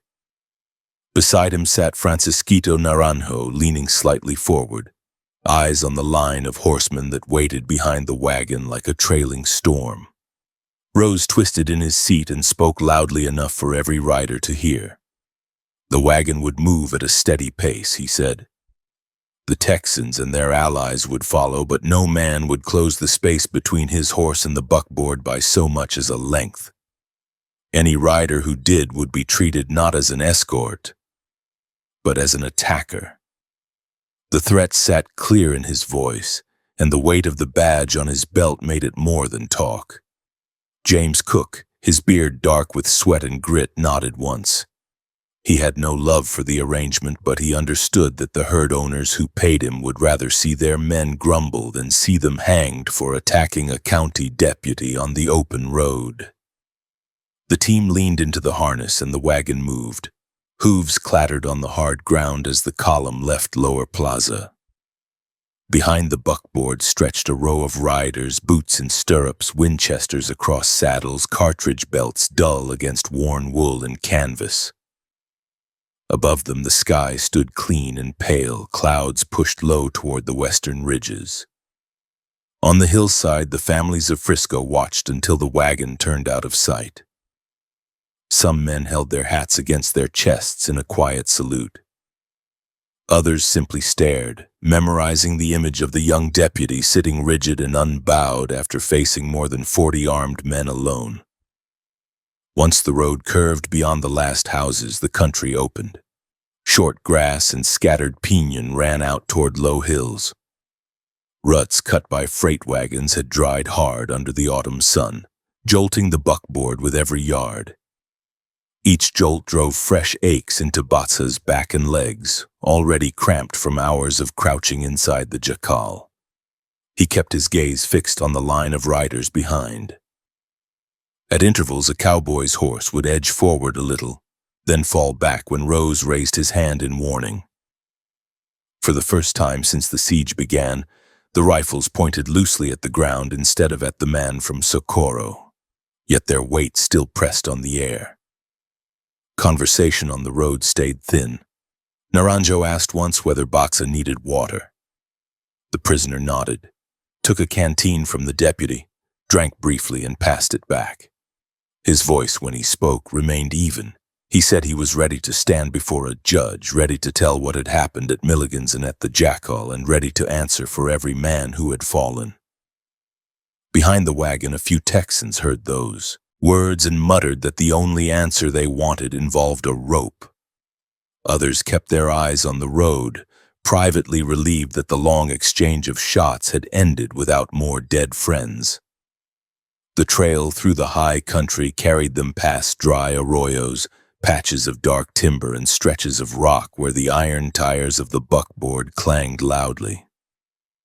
At each rise, Rose checked the column behind, counting hats and horses. He knew that if even a handful of hotheads chose to test him, the road could turn into another killing ground. Yet hour by hour the riders stayed behind the agreed line, like a long thorn that never quite pierced the skin. Dust from their horses drifted over the wagon in thin sheets, settling on Baca's shoulders and feathering into his hair until he looked more like a miner coming off a shift than a man fresh from a siege. By late day, the road descended toward the line of the Rio Grande and the clustered roofs of Socorro. Smoke from cook fires rose in narrow strands above the town. Church bells marked the hour over the noise of wagons and the clatter of hooves on the main street. As the buckboard rolled in, people stepped aside to let it pass, eyes drawn to the armed deputy riding up front and the compact figure in the bed behind him with Colts at his hips. Word had already preceded them that the boy from Socorro had taken on a valley full of Texas cowboys and come out alive. Now the rumors had a face. In front of the Socorro County Jail, Rose pulled the team to a stop. The jail was a stout stone and adobe structure squat beside the courthouse, with barred windows set deep in its walls and an iron door scarred by years of use and weather.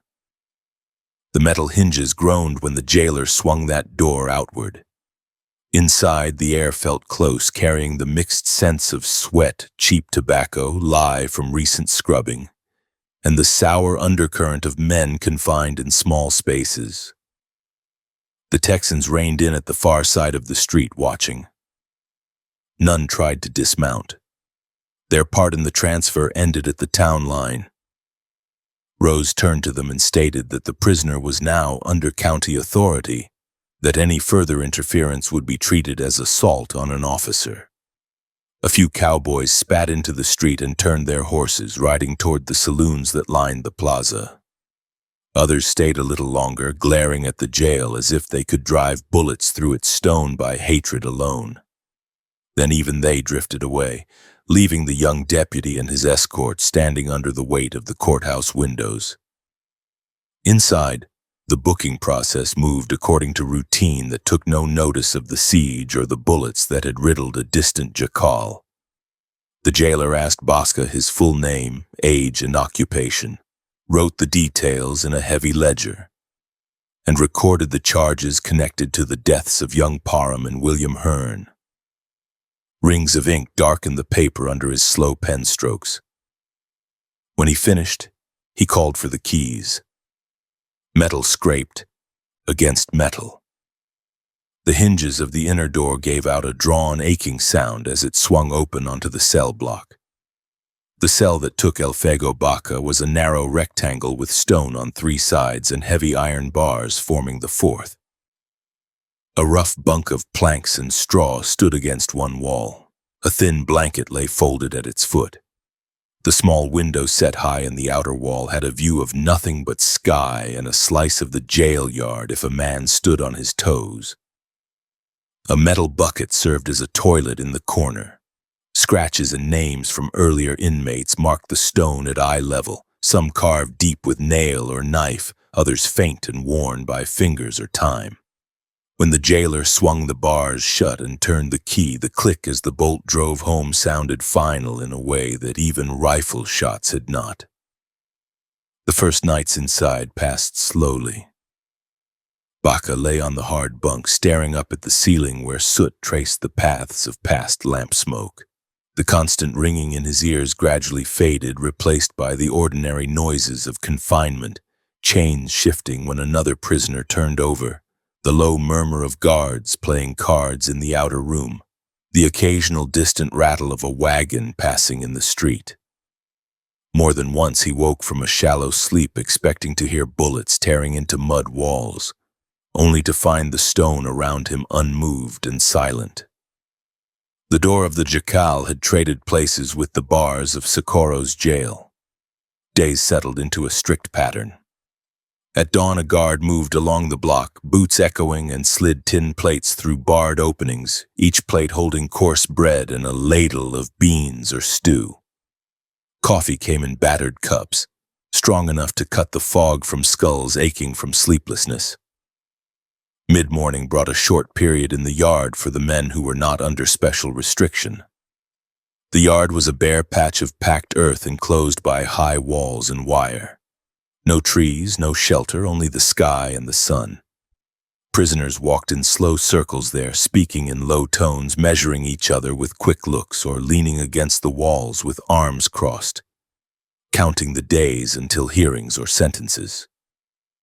Baca stepped into that space with the rest, his frame wiry beside the heavier shapes of drifters, rustlers, and men jailed for drunken fights. News of Frisco reached them through new arrivals and scattered newspapers. Some inmates asked him directly whether it was true that only one man had held off scores of cowboys. Others, particularly Anglos tied to the ranch trade, stared at him with a flat dislike that needed no words. He answered questions without boasting, describing what happened at Milligan's and at the Armijo house in the same matter-of-fact tone he had used on the witness stand at the inquest in Frisco. The bare facts alone carried enough weight. Outside the walls, the Frisco shootout continued to feed talk all the way to Santa Fe and beyond. Regional papers ran stories on the boy deputy who had faced a valley full of cattle hands. Some accounts made him a defender of oppressed villagers. Others treated him as a cunning gunman whose bullets had cut down good American cowboys. Each story glossed its own bias over the events. The one constant detail in all of them was the number of holes in the Armijo door and the fact that the man behind it had walked away without a scratch. That contrast lodged in the minds of readers from mining camps to railroad offices. While the stories moved, the legal machinery turned at its own slower pace. In the spring of 1885, a grand jury convened in Socorro to hear the district attorney's presentation of the case against Baca. Witnesses traveled from San Francisco Plaza and from the surrounding ranches, some grudging, others eager. The panel listened to depositions describing the death of Parham under his fallen horse, the fatal shot that took Hearn at the jacal door, and the long rain of rifle fire that followed. In May, the jury approved indictments on murder charges tied to the deaths of both Texans. With that, Baca's status shifted from arrested man awaiting a decision to a prisoner formally committed for trial. Those months between the siege and the courtroom hearings tested a different kind of endurance than the Frisco fight. The threat no longer came from bullets whistling through splintered wood. It came from the slow grind of time behind stone. Day after day, he rose to the same four walls, ate the same rough food, walked the same patch of yard. The only variety lay in who visited and what news they brought.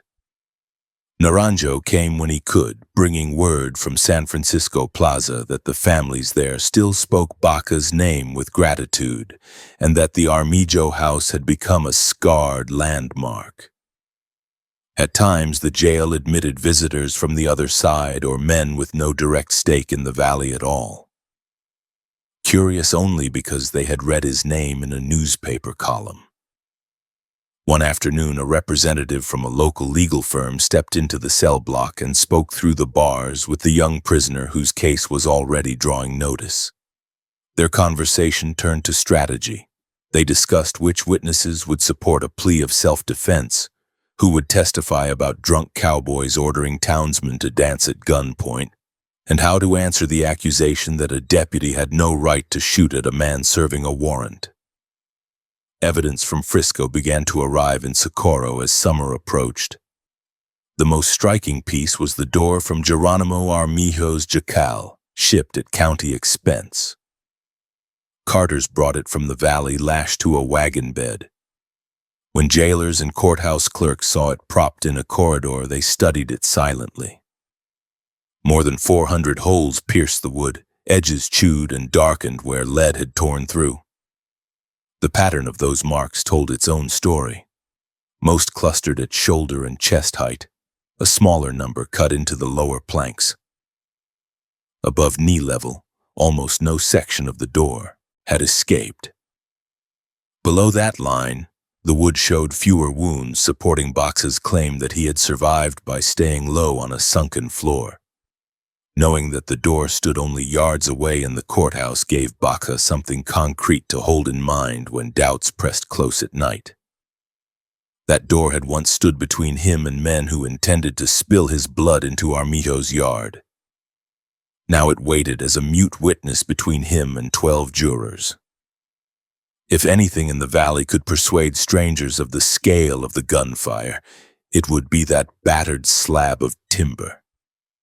The rest would depend on how he and his attorney explained what had driven him to stand his ground with only 2 pistols against dozens of repeating rifles. Summer heat settled over Socorro as the trial date drew near. In the jail yard, the packed soil turned to a pale, chalky crust that reflected light into the eyes. Flies gathered near the bucket in the corner of each cell. Guards grew short-tempered, sweat running down their necks as they paced between outer door and block. Prisoners stripped down to shirts and made hand fans from folded scrap paper when they could get it. Nights brought only partial relief, the stone of the walls giving back the day's warmth long after sunset. Through it all, Baca kept his routine. He took his yard time, kept his bunk and small corner of the cell tidy, and greeted visitors when the jailer opened the corridor. He did not boast in front of other prisoners about the siege, nor did he shrink from describing it when legal counsel needed details. The same stubborn resolve that had anchored him on the jacal's sunken floor now tensed every muscle as he prepared to walk into a room where fate would be decided by men in suits instead of men on horseback. By August 1885, the docket placed his case squarely before the district court. The Armijo door waited in a storeroom. Witnesses from San Francisco Plaza and from the ranches made arrangements to travel. Newspapers noted the approaching session, hinting at the drama of seeing a folk hero of the new territory weighed in the balance. On the morning he was led from his cell toward the courtroom hallway for the first full trial. The iron key turning in the lock sounded less like a final blow and more like the start of another kind of fight, one fought with sworn oaths, exhibits, and verdicts rather than powder smoke and Winchester fire. The first shots after William Hearn fell came in a ragged line, each rifleman outside trying to prove that no small adobe shelter could stand against the firepower of Texas cowboys. Lead tore at the walls of the Armijo jacal as if every man in the posse had chosen his own mark at the same moment. Doctor panels, window frames, the thin stovepipe. Any patch of dried mud broad enough to hold a sight picture. Inside, the air jolted with every impact. Chips of plaster burst from the inner faces of the walls and fell in gritty showers across the packed earth floor. Elfego Baca dropped to the lower section of that floor and pressed his shoulder against the coolest section of wall he could find. The sunken level left his body closer to the foundations than to the lines where most bullets passed. He had studied that depth when he first stepped into the house. Now it meant the difference between skin pressed against adobe and skin torn by fragments of lead and stone. He kept his head below the window line and listened to the pattern of shots counting in his mind, not for any exact tally, but to feel how many rifles were firing in each volley. The posse had taken cover behind wagons, tree trunks, and the uneven banks of the nearby wash. Men in broad-brimmed hats leaned out from behind those shields, fired and ducked back to reload. Others chose to stand in the open longer, trusting distance and poor angles to protect them. the flat crack of Winchesters mixed with the deeper boom of heavier rifles. Pistol fire added its own sharper note when cowboys with 6 shooters grew impatient and emptied their cylinders toward the little house as if every shot carried a personal insult toward the man inside. Inside the jacal, Baca's resources were precise and limited. 2 large frame revolvers lay within reach. The cartridge loops on his belt held what ammunition he possessed. There were no stacked crates of spare boxes, no hidden rifles in the corners. When he slid one revolver out of its holster, he did so with the full awareness that every round he fired had to count. He waited until the first frenzy outside settled into a rough rhythm of battering fire, then moved quickly to the nearest crack in the wall. The mud between the upright poles that formed the walls had dried unevenly over the years. In some places it had shrunk back, leaving narrow gaps where daylight pushed through in thin slivers. Through those slits, Baca caught flashes of movement, a hat brim, a sleeve, the stock of a rifle jutting from behind a wagon wheel. He did not waste shots at vague shapes. He picked targets only when he saw a chest or shoulder line up with a gap. Each time he fired, he shifted immediately, crawling along the sunken section of floor to another position so that no man outside could trace his muzzle back to a fixed point.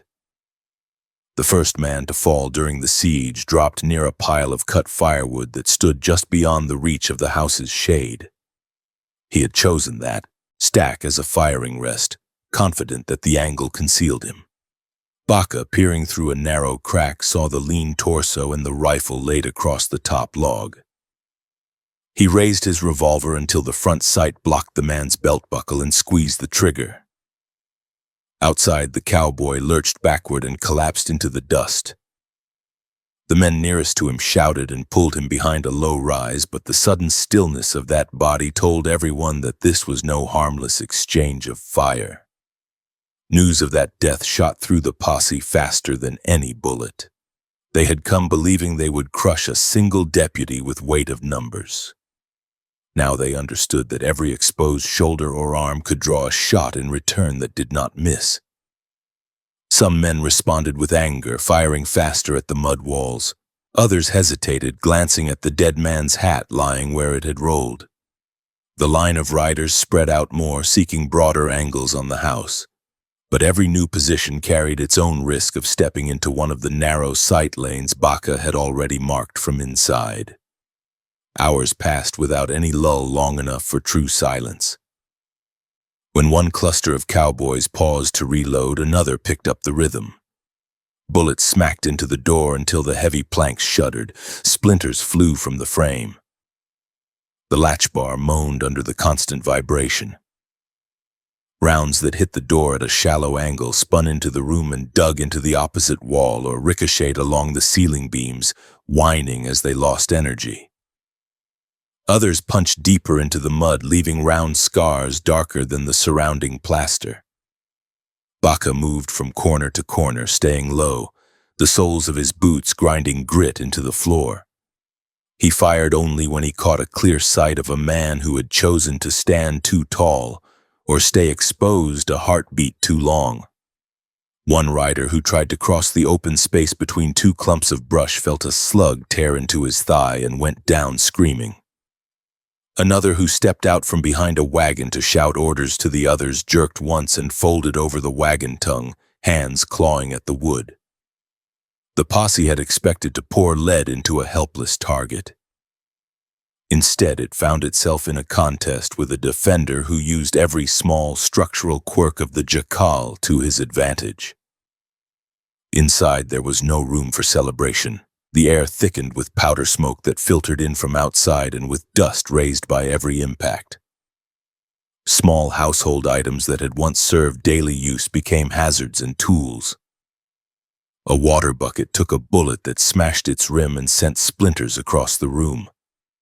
Crockery shattered on a low shelf, its fragments crunching under boots. A broom that had leaned near the door now lay across the floor. Baca picked it up, studied its length, and weighed it in his hand as another idea formed. He jammed his hat down onto the broom handle and edged the makeshift pole toward one of the window openings. Keeping his own head well below the sill, he pushed, the hat just high enough for it to show fully in the gap. Outside, men who had waited for any sign of the defender saw the familiar shape and triggered a fresh storm of shots. Bullets slammed into the hat and the handle beneath it, chewing cloth and wood. Baca pulled the broom back, counted the splintered sections, and understood even more vividly how many rifles were trained on that house and how concentrated their aim remained. Later, when others examined that broom handle, they found slugs lodged in the torn fibers. Mute proof of the number of rounds directed at that single decoy. The sun slid westward while the siege dragged on. Light in the interior shifted from a harsh white glare at the cracks to a flatter, duller glow as evening approached. Outside, while some men kept firing, others busied themselves with tasks that showed how long they expected this standoff to last. Horses were led to water and back again. Ammunition pouches were checked and refilled from larger canvas sacks. Food came out of saddlebags. Jerky and hard bread passed from hand to hand between volleys. At one point, a group of cowboys tried coordinated fire from 3 sides at once. They moved in closer behind low scattered outbuildings and patches of scrub, and at a shouted signal opened up. The jacal shook under the sudden weight of those combined shots. Plaster dust fell from the ceiling beams in thick clouds. A slug tore through the stovepipe and sent rust flakes cascading onto the floor. Another cut through a corner of the small table and buried itself in the packed dirt. For several minutes, the interior became a cramped thunderclap, sound rebounding off every surface, ears ringing so hard that even Baca's own gunshots felt distant. He forced himself to breathe in a steady pattern, short through the mouth to avoid choking on the dust, longer through the nose when the air cleared just enough. His shirt clung to his back with sweat despite the cool temperature outside. Each time he reloaded, he took a moment to shake spent brass into a neat little pile by the wall, both to keep them from rolling under his knees and to keep count of how many rounds he had used. By late afternoon, that small mound of empty cartridges had grown into a visible marker of the effort it took to keep men at bay who never planned on seeing resistance from a single house. The attackers' own stacks of brass outside multiplied many times faster. The dirt near their firing positions grew speckled with dull yellow casings. Some men cursed as they stripped cartridges from their belts and shoved them into magazines, fingers beginning to stiffen from repeated motions. A few, who had not anticipated anything more than a short confrontation, felt their supply of ammunition grow thin and had to beg extra rounds from companions. The initial sense of a quick punitive raid had shifted into the realization that they were locked into a drawn-out engagement with no easy end. As evening deepened, the cowboys adjusted their tactics again. Firing by sight through the cracks became harder for Baca as shadows lengthened and contrast faded. The men outside, however, used muzzle flashes from the house as aiming points. Each time a spark flared at a window, a cluster of rifles sent rounds toward that spot. Recognizing this, Baca altered his timing. He waited longer between shots, forcing them to guess whether he had moved, and fired from lower angles that placed the flash level with the sunken floor instead of the more obvious upper openings. In the half-light, stray rounds began to strike higher points on the roof and the tops of the walls. Clumps of dried mud tumbled inward. One bullet grazed a ceiling beam and showered down fine splinters that worked their way into hair and clothing. Another dropped low and gouged the dirt only inches from Baca's hand as he shifted position. The room had shrunk from a simple household space into a tight zone of survival measured in hand widths and heartbeats. Night did not bring full relief. Firelight and lanterns outside created its own set of problems. Flames in the camp areas behind the riders lit the silhouettes of the men who gathered around them.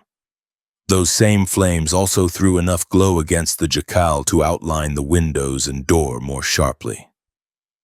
The attackers took turns at the fire lines, some warming themselves, others lying prone with rifles pointed at the dark rectangles of the openings. Inside, the defender worked largely by memory and sound. He knew where the door frame stood even when he could not see it, where the small table sat in the middle of the room, where the rough cot hugged the far wall. Each time a bullet struck, he tried to fix its impact in his mind, building a sense of which angles the men outside preferred and which sections of the walls had already absorbed the heaviest punishment. When he fired, he aimed at muzzle flashes and at the shadows of men who had grown careless near their own fires. More than once, a shot from the jacal sent a figure stumbling out of the lamplight to fall where only his closest companions could see. At some point in the night, a rider tried to test the defender's patience. He called out from behind one of the wagons, offering terms that sounded less like negotiation than mockery. If Baca came out, hands up, and admitted his guilt in front of all, they would spare his life and let a judge decide the rest. The offer convinced no one. The voices of other cowboys, drunk on anger if not on liquor, cut over the suggestion with crude promises of what they would do to the deputy if he stepped onto the road. Inside, the words only confirmed what Elfego already understood, that surrender to that crowd meant burial in a shallow grave on the edge of the valley. Hunger began to gnaw in his stomach, a dull background ache that matched the tightness in his shoulders. He ate what little food was at hand, cold and quick. Thirst grew more pressing. Each sip from the water jug felt more valuable than a cartridge. He rationed both, careful not to drain the jug in one stretch, careful not to fire whenever temper urged him to answer a shouted insult with lead. The night stretched, broken only by irregular spikes of firing when someone outside grew impatient or when Baca saw an unmistakable target and sent another man into the dust. The number of attackers visible at any one moment varied, but villagers watching from distant doorways and darkened alleys counted a crowd that reached well above 40 men. Baca himself, recalling the mass of horses and rifles later in life, would insist that he faced 80 or more. Whatever the precise tally, every man in that assembly carried at least one weapon and many had two. For one 19-year-old with a pair of revolvers, that meant a ratio that would have crushed most defenders long before the first night ended. Shortly before dawn, the tempo of fire slowed. Exhaustion tugged at the men outside. Some fell asleep near their rifles, hats pulled down over their faces, trusting others to keep partial watch. A few slipped away to nearby houses to seek warmth and coffee from sympathetic locals. Others sat with backs to wagon wheels, legs stretched, hands resting on their knees as they stared at the dark shape of the jacal and wondered how a single man inside it still showed no sign of giving up. Inside the battered house, Baca sat on the lower part of the floor with his back against an interior wall that, by chance more than strategy, had taken fewer hits. His ears rang constantly. His fingers smelled of burned powder and brass. Every muscle in his arms and legs ached from hours of crouching, crawling, and sudden bursts of motion to reach a new firing point. Yet when he checked his revolvers, he found that he still had enough cartridges to continue. He also knew that the attackers had burned through far more ammunition than he had, each man outside spending rounds in furious bursts that did little more than increase the number of holes in the mud. The first faint gray of morning touched the sky beyond the small window openings. In that dim light, the bullet scars on the inside walls appeared as dark pits and ragged streaks. The floor near the door now held a scatter of broken plaster, shredded wood, empty brass, and scraps of fabric. In the corner lay the broom handle that had drawn so many shots, cut and gouged but still in one piece. The jacal had taken a beating that would have shattered a more fragile structure. The man inside it had endured a test that most peace officers in the territory would never face in an entire career. Outside, the men of the posse stirred, stiff and hollow-eyed. Some cursed as they stood and stretched, feeling the complaints of overworked muscles. Others checked the level of cartridges remaining in their belts and bandoliers. The siege was not over. The man they wanted still breathed behind those scarred walls. In the cool hush before full daylight, smoke from their campfires began to drift in low sheets. The next hours would bring a new phase to the confrontation, one that would test not only gun hands and courage, but also the ability of officials and community leaders to regain control of a situation that had already spilled more blood than anyone had planned when the warrants were first signed. Inside the small house, Elfego Baca watched the light change and listened to the shifting pattern of footsteps outside. He had held off a crowd of armed cowboys through one full day and night. The jacal's sunken floor and mud walls had preserved him so far. What came with the rising sun would depend on whether anyone in the valley still valued formal law enough to step between a lynch mob and a 19-year-old deputy who refused to kneel. January 6, 1912. The news that New Mexico had finally become a state reached Elfego Baca while he was already thinking in terms of ballots and speeches instead of warrants and posses. The territory that had nearly seen him buried under a broken door at Frisco was now a full member of the Union, and he felt that men who understood its rough edges should help shape its laws. He put his name forward as a Republican candidate for Congress, wearing a suit that never quite hid the way he moved like a man used to a gun belt. On the campaign trail, he stood in schoolhouses, saloons, and open plazas, reminding crowds that he had stood up for small communities when ranch crews treated them as playthings. Spanish-speaking voters listened closely when he addressed them in their own tongue and talked about juries, property, and respect.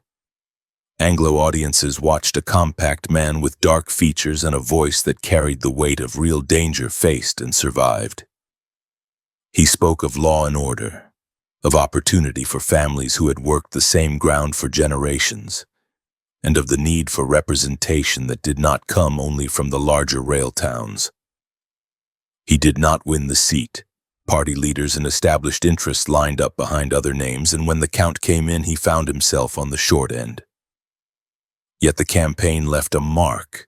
Newspapers and political figures who had once dismissed him as only a gunman now recognized that his name could bring Hispanic voters to meetings and polls.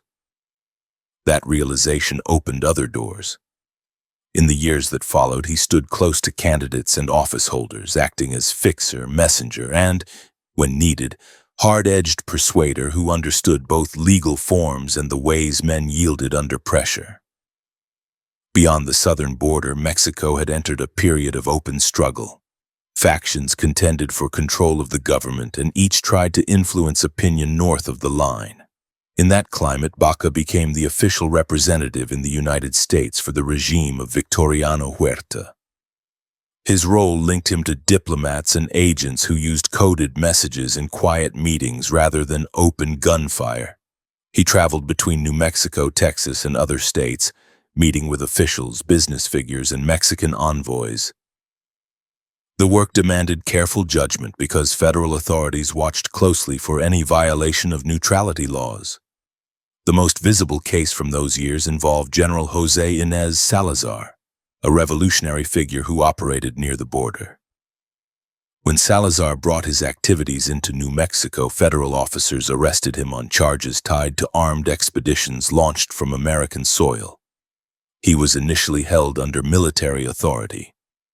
Baca stepped in as his attorney and argued that a man arrested on American ground for a criminal charge belonged in a civilian court. After legal motions and hearings, Salazar was transferred from military custody into the regular judicial system.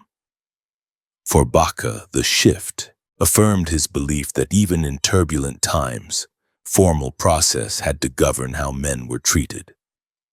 Not long afterward, Salazar escaped from confinement. The departure fueled immediate suspicion. Investigators and prosecutors examined who had access, who had influence, and who had argued hardest for the move into civilian hands. In April of 1915, federal authorities indicted Baca on charges of conspiracy, alleging that he had played a concealed role in arranging the escape. The man once tried for killing Texans in Frisco now faced the power of the United States government in a new courtroom struggle. He responded as he always had when confronted by meeting the accusation head-on.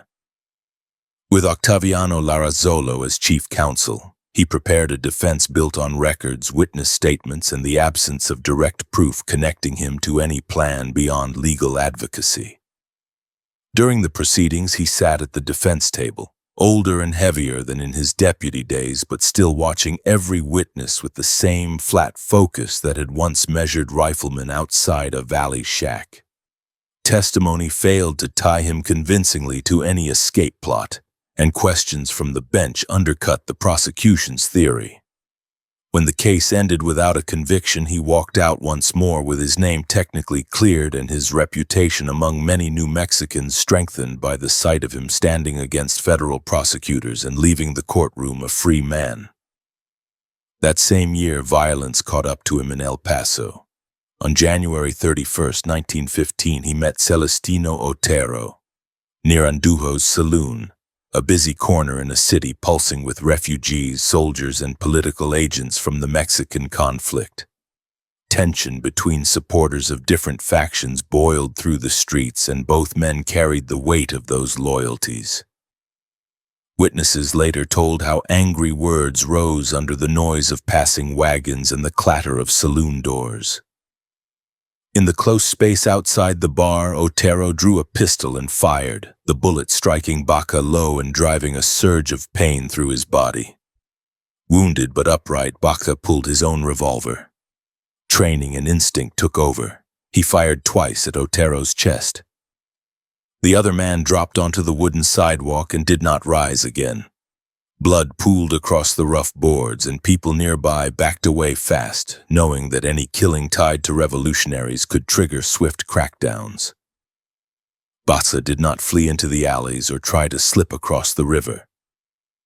He surrendered to officers, stating that he had been shot first and had answered to save his own life.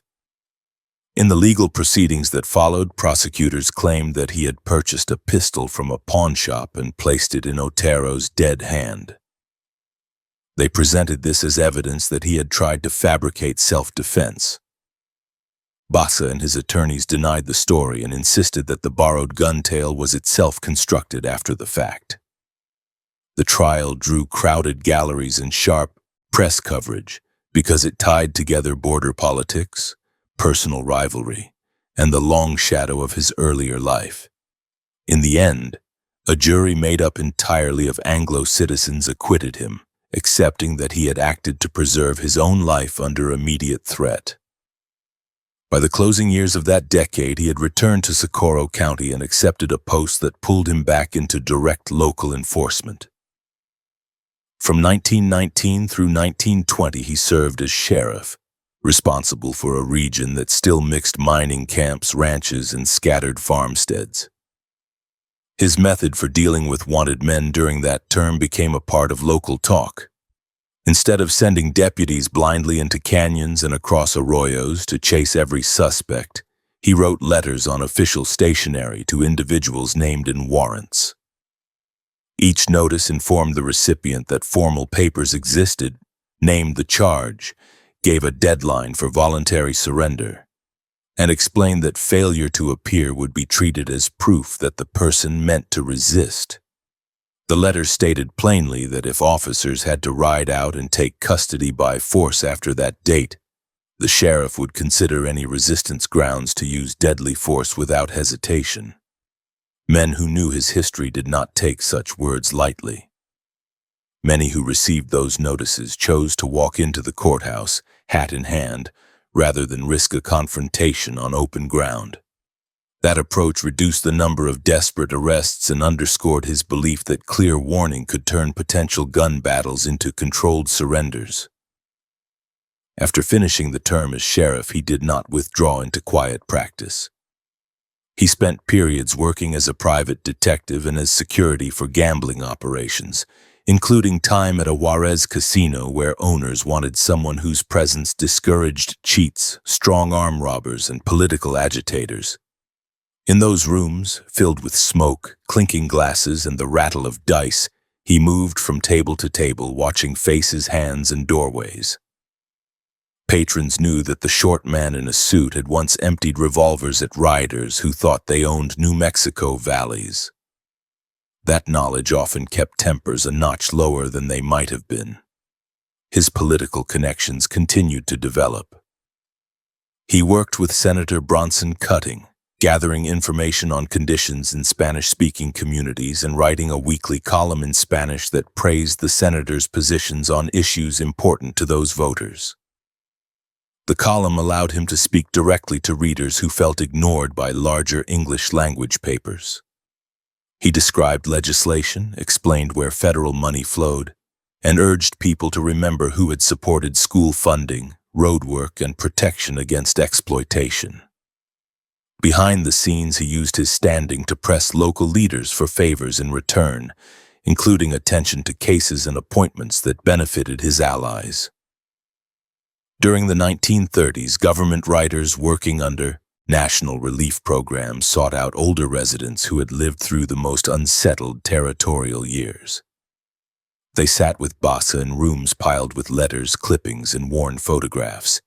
He told them about rides after outlaws, long hours behind office desks strewn with warrants, and the smell of adobe dust when bullets struck home.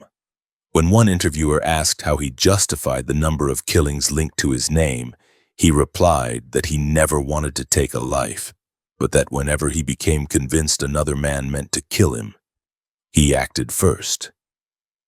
The line was simple and hard, a summary of a code he had followed since the first time he said he would not surrender to an angry crowd in San Francisco Plaza. Advancing age did not erase the damage his body had taken. Old wounds ached in cold weather. Years of riding and tension had worn his joints, yet he continued to appear in courtrooms leaning on canes when needed, voice still sharp when he addressed judges and juries. He considered another run for office in the 1940s, this time for district attorney.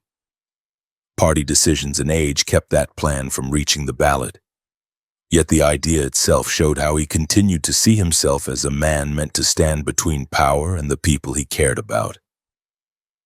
At home, he lived among family members who had known him both as a figure in newspaper stories and as a grandfather who still rose early, read whatever papers came to the house, and kept a revolver within reach. Visitors saw walls bearing framed documents, including the commission that had made him a United States Marshal, the license that allowed him to practice law, and yellowing clippings that described the siege at Frisco and later trials. He spoke freely of past fights, naming dates, places, and other participants with a precision that showed how deeply those moments remained in his mind. Elfego Baca died in Albuquerque on August 27, 1945, at 80 years of age.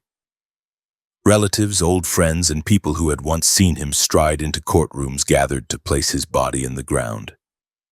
Obituaries described him as a link to a period when New Mexico's law rested heavily on a few determined individuals. Some noted his work as a lawyer and political agent. Many returned to the image of the young deputy in San Francisco Plaza who had refused to bow his head to a mob. In the years that followed, writers and producers turned his life into stories. Articles in magazines retold the siege in simplified form for readers who had never seen an adobe wall.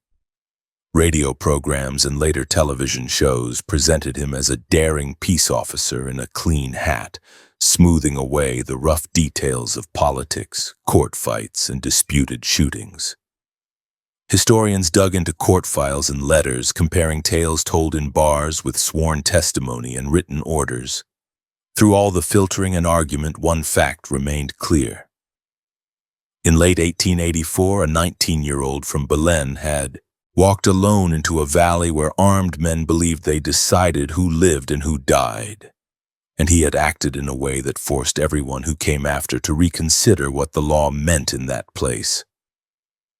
By the middle of the 20th century, the ranch crews that had once fired into adobes had given way to motorists on paved highways. Telegraph clicks had vanished under the hum of radio. Yet in Socorro Reserve and the scattered plazas of Catron County, people still pointed out the ground where Texans had ringed a small dwelling and failed, or mentioned the old door that had once stood in a courtroom bearing hundreds of bullet scars. They spoke the name Elfego Baca as part of their own story, a reminder that a single person's resolve under fire and under indictment could change how an entire region understood courage, authority, and the line between fear and resistance. 1888 to 1912. In the years after the courtroom doors closed in Socorro and the Frisco shooting faded into talk on porches, Elfego Baca stepped into work that demanded steadiness rather than sudden defiance. The singed door from Geronimo Armijo's little house stayed as proof of what he had endured, yet Baca no longer lived behind mud walls and broken rafters. He moved through streets as a man whose name already carried weight. Town elders, storekeepers, and ranch hands knew that a group of armed men had once tried to bury him under rifle fire and failed, and that knowledge shaped how they watched him when he fastened an official badge to his coat and walked down a boardwalk toward trouble. By 1888, he held federal authority as a United States Marshal, carrying papers that bore Washington's signatures into valleys where local feuds and cattle money still set the rules. The territory had telegraph lines, a few stretches of track, and the beginnings of more formal courts, yet much of New Mexico still answered first to whoever held a gun and would use it. Baca rode narrow roads between Socorro, Magdalena, and the mining and ranching settlements that clung to watercourses and wagon crossings. His job now was not to provoke gunfire, but to prevent it, or to use it with purpose when nothing else worked. He spent long days in the saddle with warrants folded into his pocket, often traveling with one or two men who trusted his judgment or owed him favors. At way stations and small inns he listened while locals described drunken hands who terrorized section crews, rustlers who slipped cattle across arroyos after midnight, and fugitives who thought distance from the bigger towns protected them. He answered in plain talk, the same way he had addressed the Texans at Frisco. He told frightened families that as long as he carried federal authority and a revolver that worked, no man had to accept being pushed face down into the dust while someone fired at his heels for amusement. When he entered a settlement where Texas cattle outfits still threw their weight around, he no longer needed to prove himself. Workers in the yards had already heard how cowboys who tried to lynch him had crawled away from his borrowed jacal with friends bleeding in the dirt. That reputation opened doors in small adobe houses where Hispanic families had previously spoken softly around Anglo officials. They told him which riders liked to fire at dogs and windows, which foremen paid wages late and talked with their hands on their gun belts, which young men bragged that they could shut up any Mexican with a quick backhand and a pistol shot into the dust at his feet. One pursuit from those years remained sharp in his mind when he talked to interviewers decades later. He had gone to Escondida, north of Socorro, to visit family. While he was there, two Texas cowboys rode through Socorro, firing their pistols and forcing young women to scatter from the street. They then pushed on toward Escondida and began tormenting two local men, firing close to their boots and forcing them to jump and dodge to keep from being hit. The local sheriff, Pete Simpson, followed their trail and came to the settlement, determined to put a stop to it. Baca joined him without hesitation. They mounted up with others and rode after the pair, dust lifting from the horses as they closed the distance across open ground. When the cowboys realized they were being chased, they spurred their mounts and tried for the cover of cottonwoods near the river. Baca and the men with him kept coming. At a point he later measured in his mind as 300 yards, he steadied his aim and fired. One of the fleeing men slumped and fell from the saddle. The other reached the belt of trees and vanished into the shadows before another shot could reach him. Baca rode up to the man on the ground and found him badly wounded, unable to give even his name. The terror he had spread through Socorro's streets and the harm he had brought to local lives ended in the dust, under the eyes of the very people he had treated as targets. Incidents like that ride near Escondida pushed Baca deeper into the role he had imagined for himself as a boy in Belen, when he watched his father keep order with a badge and a revolver. He married and started a family, trading some of the wandering freedom of his younger years for rented houses, regular meals, and the steady demands of children who needed shoes and schooling. Over time, a son and several daughters filled his evenings with voices that had nothing to do with saloons or marshal's papers. They watched him clean his guns at the table, listened to his clipped explanations of why certain men found themselves behind bars, and heard him insist that a lawman had to stand for people who did not have the means to speak for themselves. As his household grew, the raw challenge of gunfights shifted in his mind from something that proved his courage to a set of problems that might leave his family without support. He kept carrying his revolvers, but he also began to look for ways to push quarrels and crimes into courtrooms instead of arroyos. During long evenings in Socorro, he sat with legal texts borrowed from the office of Judge Hamilton and from other attorneys willing to let him read after hours. The language of law was dense and formal, filled with phrases pulled from older codes, but he learned how those phrases could protect people who had previously faced juries without anyone to speak clearly on their behalf. By the early 1890s, he was spending as much time in courtrooms as he was on horseback. He still helped serve warrants and escort prisoners, yet he now watched each hearing with an eye not only on the defendants and jurors, but on the lawyers who shaped the story. He saw how a well-prepared attorney could dismantle a case built out of prejudice and hearsay, and how a careless one could send a man to prison by failing to challenge a weak witness. That knowledge strengthened his resolve to master the trade himself. He had learned to stay alive under guns that shattered beams and gouged jacal walls. Now he dedicated himself to navigating rules and procedures that could crush a man without firing a shot. In December of 1894, his effort paid off when he stood in a Socorro courtroom, no longer as a defendant or a deputy, but as a candidate for the bar. After years of studying under Judge Hamilton and reading in quiet corners of offices and homes, he answered the questions put to him and satisfied the court that he understood the statutes of the territory. Judge A. Freeman admitted him to practice law. For a man who had once pinned on a star he bought in a general store and walked into Frisco with little more than nerve and 2 revolvers, the moment marked a different kind of recognition. One earned through persistence with books and patient observation rather than a single explosive fight.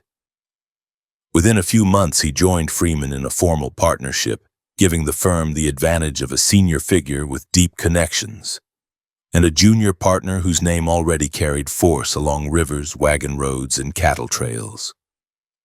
From an office in Socorro, he took on cases that ranged from unpaid debts and land disputes to accusations of serious violence. Spanish-speaking clients who had never trusted Anglo attorneys now had a man who understood their language, customs, and grievances.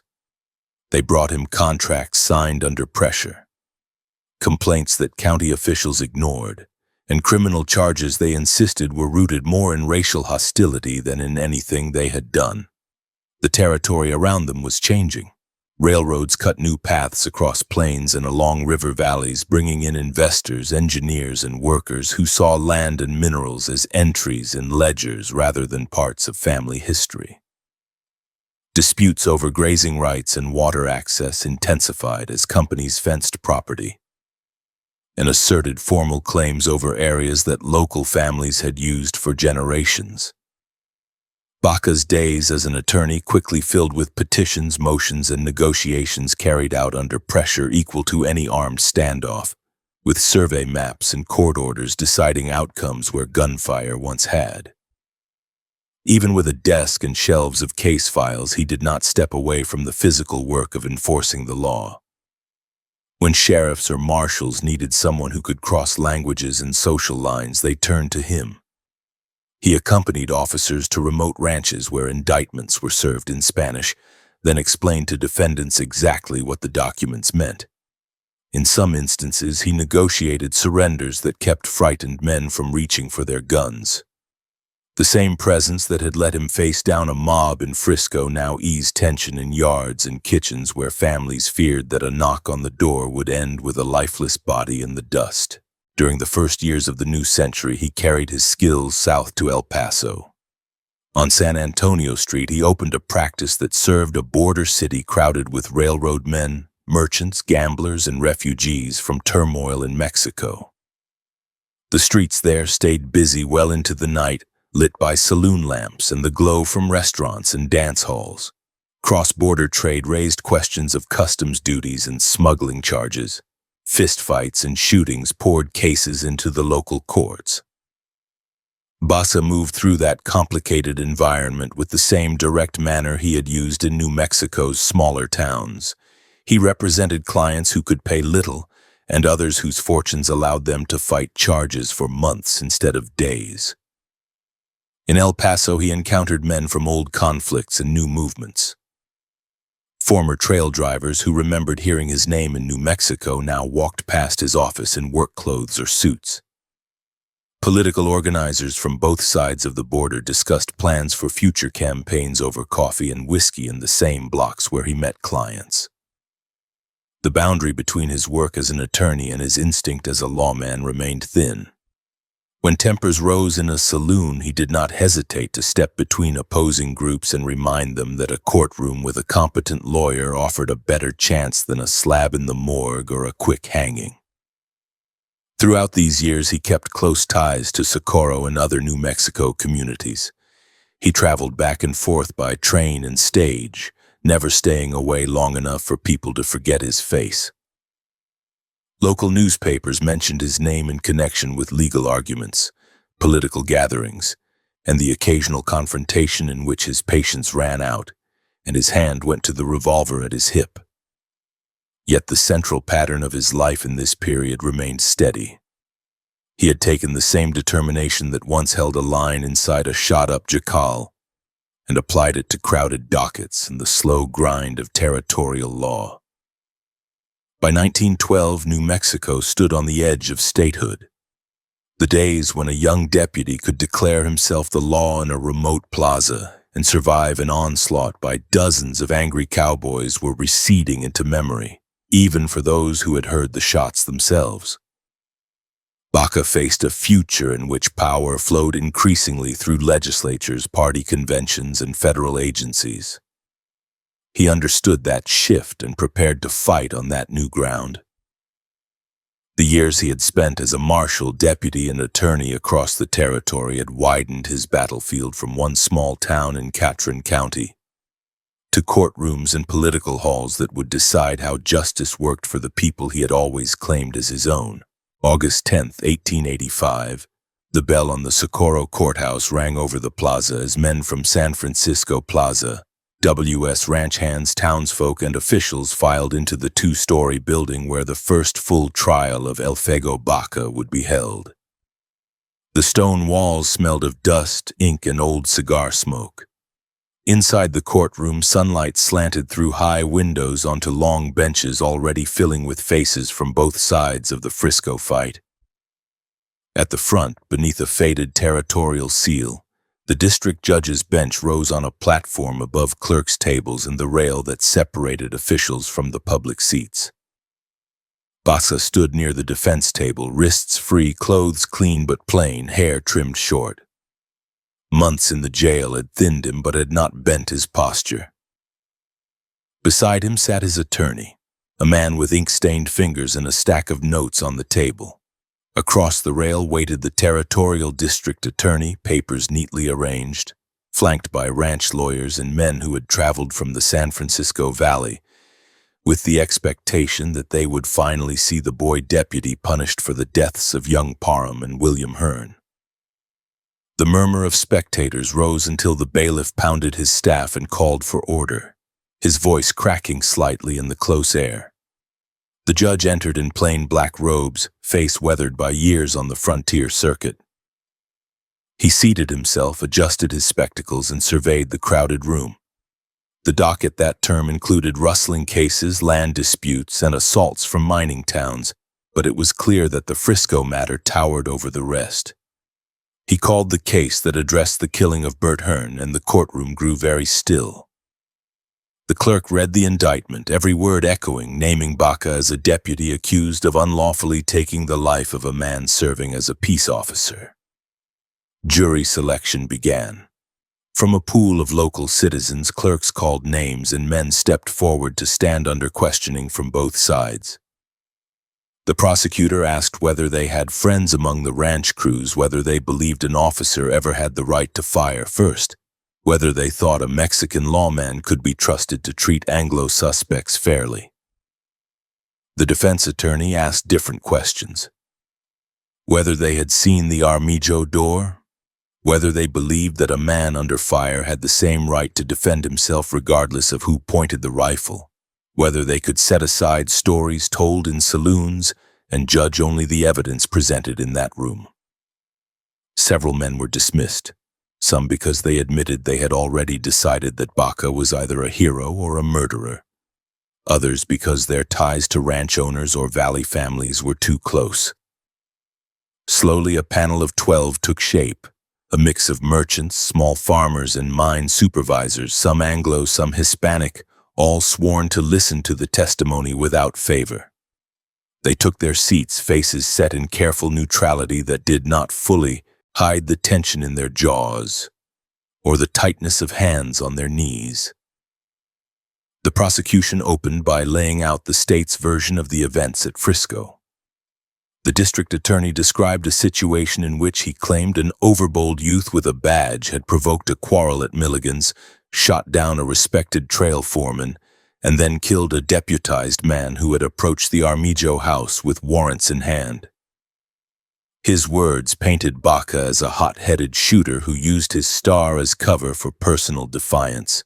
He gestured toward the benches where W.S. ranch hands sat with hats in their laps, naming Parham and Hearn as peaceable men whose only mistake had been to trust the law of the county. Then the defense attorney rose and set a different frame.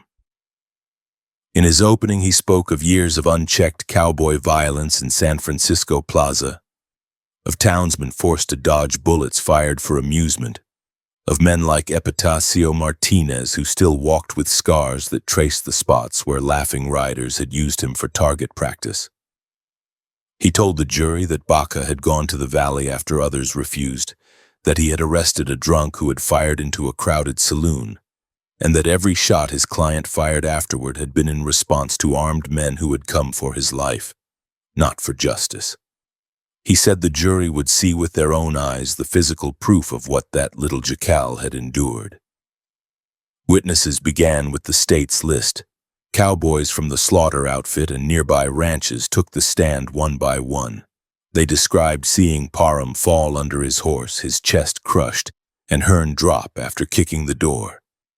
They emphasized the badges the two men wore, the warrants signed by Justice O'Leary, and the intent to arrest rather than to lynch. Under direct examination, they spoke in steady tones. Under cross-examination, the defense pressed harder, asking who had fired the first shot at Milligan's door, how many rounds each man had poured into the Armijo house, and whether they had seen any attempt to withdraw or offer safe terms once the first Texans had fallen.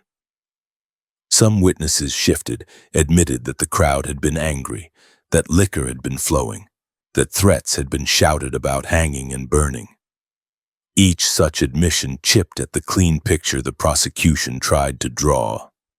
Residents from Upper, Middle, and Lower San Francisco Plaza took the stand next. Older men with lined faces and calloused hands testified in Spanish through interpreters or in halting English. They told of years of intimidation by Texas cowboys who rode through streets firing revolvers at random. They described the mutilation of El Burro and the shooting of Epitacio Martinez.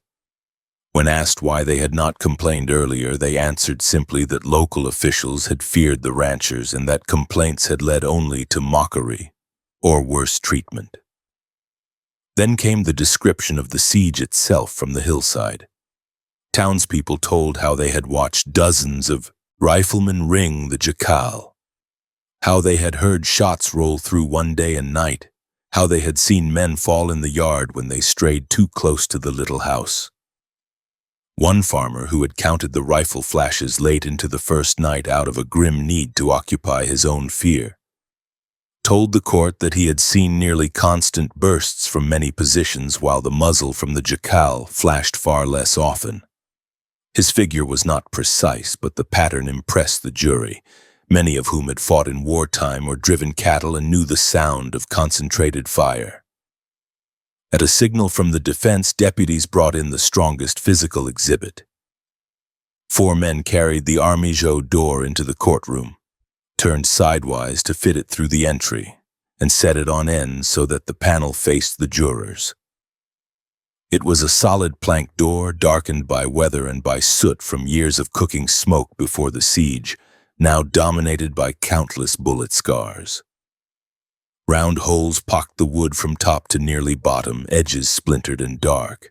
Some shots had struck so close together that the gaps merged into jagged ovals.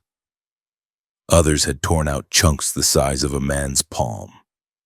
After the jurors studied it from their seats, the court allowed them to step down and examine it more closely. They walked in single file along the outer side, hands tucked behind their backs, faces drawn. The defense pointed to the height of the densest cluster of holes from waist to shoulder of an average man. Standing beside the door, Baca's attorney indicated the line below which far fewer rounds had struck. He reminded them that the floor inside the jacal lay below ground level, that his client had survived by keeping low, and that if he had stood upright for even a moment, the patterns on that door would now be mirrored in his chest and head. The prosecution tried to blunt the effect by stressing that the holes showed the crowd's panic after Hearn fell, not justification for the initial deadly shots. They brought in a man who had measured the door and tried to suggest that some of the marks were old. Yet under cross-examination, even that witness conceded that the majority of the scars were fresh, and that he had never before seen a farmhouse door so torn by bullets. The visual impact remained. No rhetoric could easily erase the image of that door from the minds of 12 men who now understood that the siege had not been a brief exchange of fire but a sustained assault. Baca took the stand in his own defense. The courtroom held its breath as he raised his right hand and swore to tell the truth. He described his youth, his work in Socorro, the stories he had heard of Frisco, his journey with Saraceno and the arrests at Milligan's. His account of the Saloon shooting, the fall of Parham's horse, and the attempted serving of warrants by Hearn matched point by point the core of what others had said. When he described lying on the cold floor while bullets ripped through the walls, the jurors watched him as much as they listened, measuring his voice, the steadiness of his gaze, and the absence of slurred exaggeration. The district attorney pressed him, asking why he had refused to surrender to Hearn, why he had not trusted the justice of the peace in Frisco, why he had felt justified in firing at a man who claimed to be an officer. Baca answered that he had seen how O'Leary freed McCarty with barely a penalty after he had fired in Milligan's. He said clearly that he believed Hearn was not coming as a neutral officer but as a leader of a lynch mob composed of the very men who had been terrorizing the valley. He reminded the court that he had announced through the door that he would surrender only to a recognized county deputy, and that when Frank Rose arrived, he had done so. After several days of testimony, arguments, and instructions, the judge sent the jury out to deliberate. The 12 men filed into a back room with the armijo door leaning against a wall nearby and piles of notes in front of them. Outside, in the corridor and on the courthouse steps, cowboys and valley residents waited in tight clusters. Texans whispered that any acquittal would prove the courts were stacked. Hispanos muttered that a conviction would mean their lives and property counted for nothing. Guards kept a visible presence, hands resting on pistol butts, eyes scanning every knot of men. Inside the jury room, voices rose and fell. Some jurors emphasized the badges that Parham and Hearn wore, arguing that shooting them meant undermining the law. Others pointed at the door and at the testimony of the hillside witnesses, insisting that any man who had taken that volume of fire had a right to protect himself. They reviewed the judge's charge on self-defense, which stated that a person under immediate threat of death from an unjust assault could use necessary force. Hours passed while they traced the sequence of events at Milligan's and at the jacal, weighing whether the evidence fit that standard. When they returned, the courtroom pulled tight around them. The foreman, a middle-aged merchant with gray at his temples, handed the folded verdict to the clerk, who passed it to the judge. The judge opened it, read the words silently once, then returned his gaze to the room. He announced that the jury found Elfego Baca not guilty in the killing of Bert Hearn. For a heartbeat there was silence, as if both sides needed a moment to absorb the sound. Then voices broke out. Valley men exhaled, some closing their eyes in relief. A few whispered brief prayers. On the bench behind the defense table, Baca's shoulders visibly eased, though his face remained controlled. On the other side of the rail, Texans stiffened in anger. One or two started to speak, but ranch lawyers quickly leaned in and urged them to hold their tongues. The judge rapped for order, reminding everyone that any disturbance would bring contempt charges. Slowly the room settled, though the undercurrent of fury and satisfaction did not disappear. The court scheduled the case concerning young Parham's death next. This time the prosecution faced an even steeper climb. No one disputed that Parham had died when his horse fell, not from a direct bullet to his body, and witnesses testified that the deputy's fire had been aimed low to disable the animal and stop a mounted rush on the door. Ranch hands who had loved and respected Parham as their foreman struggled between grief and the facts. After a shorter trial and deliberation, the jury returned another verdict in Baca's favor. They ruled that his shots had been part of the same self-defensive response that had already been examined. With those acquittals recorded, the remaining counts related to wounding other cowboys during the siege fell away. Some were dropped by the prosecution, recognizing that further trials would only repeat the same arguments before juries who had already shown their thinking. Others simply faded under the weight of time and the practical desire of officials to clear the docket. By late summer, the legal storm that had hung over Elfego Baca since the first shots at Milligan's finally broke. When jailers opened his cell and told him he was free to go, the space that had held him for months seemed smaller than ever.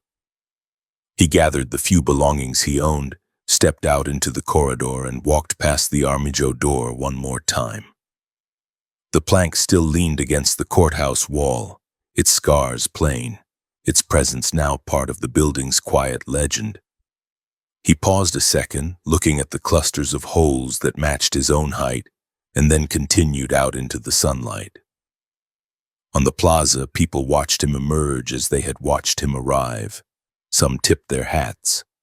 Others kept their distance, measuring what his freedom would mean in a territory where ranches still covered vast stretches and where Hispanos still lived on the edges of those claims. For the people of San Francisco Plaza, the verdicts meant that the law could, at least once, stand on their side. For the Texans, it marked a wound to pride that would heal slowly.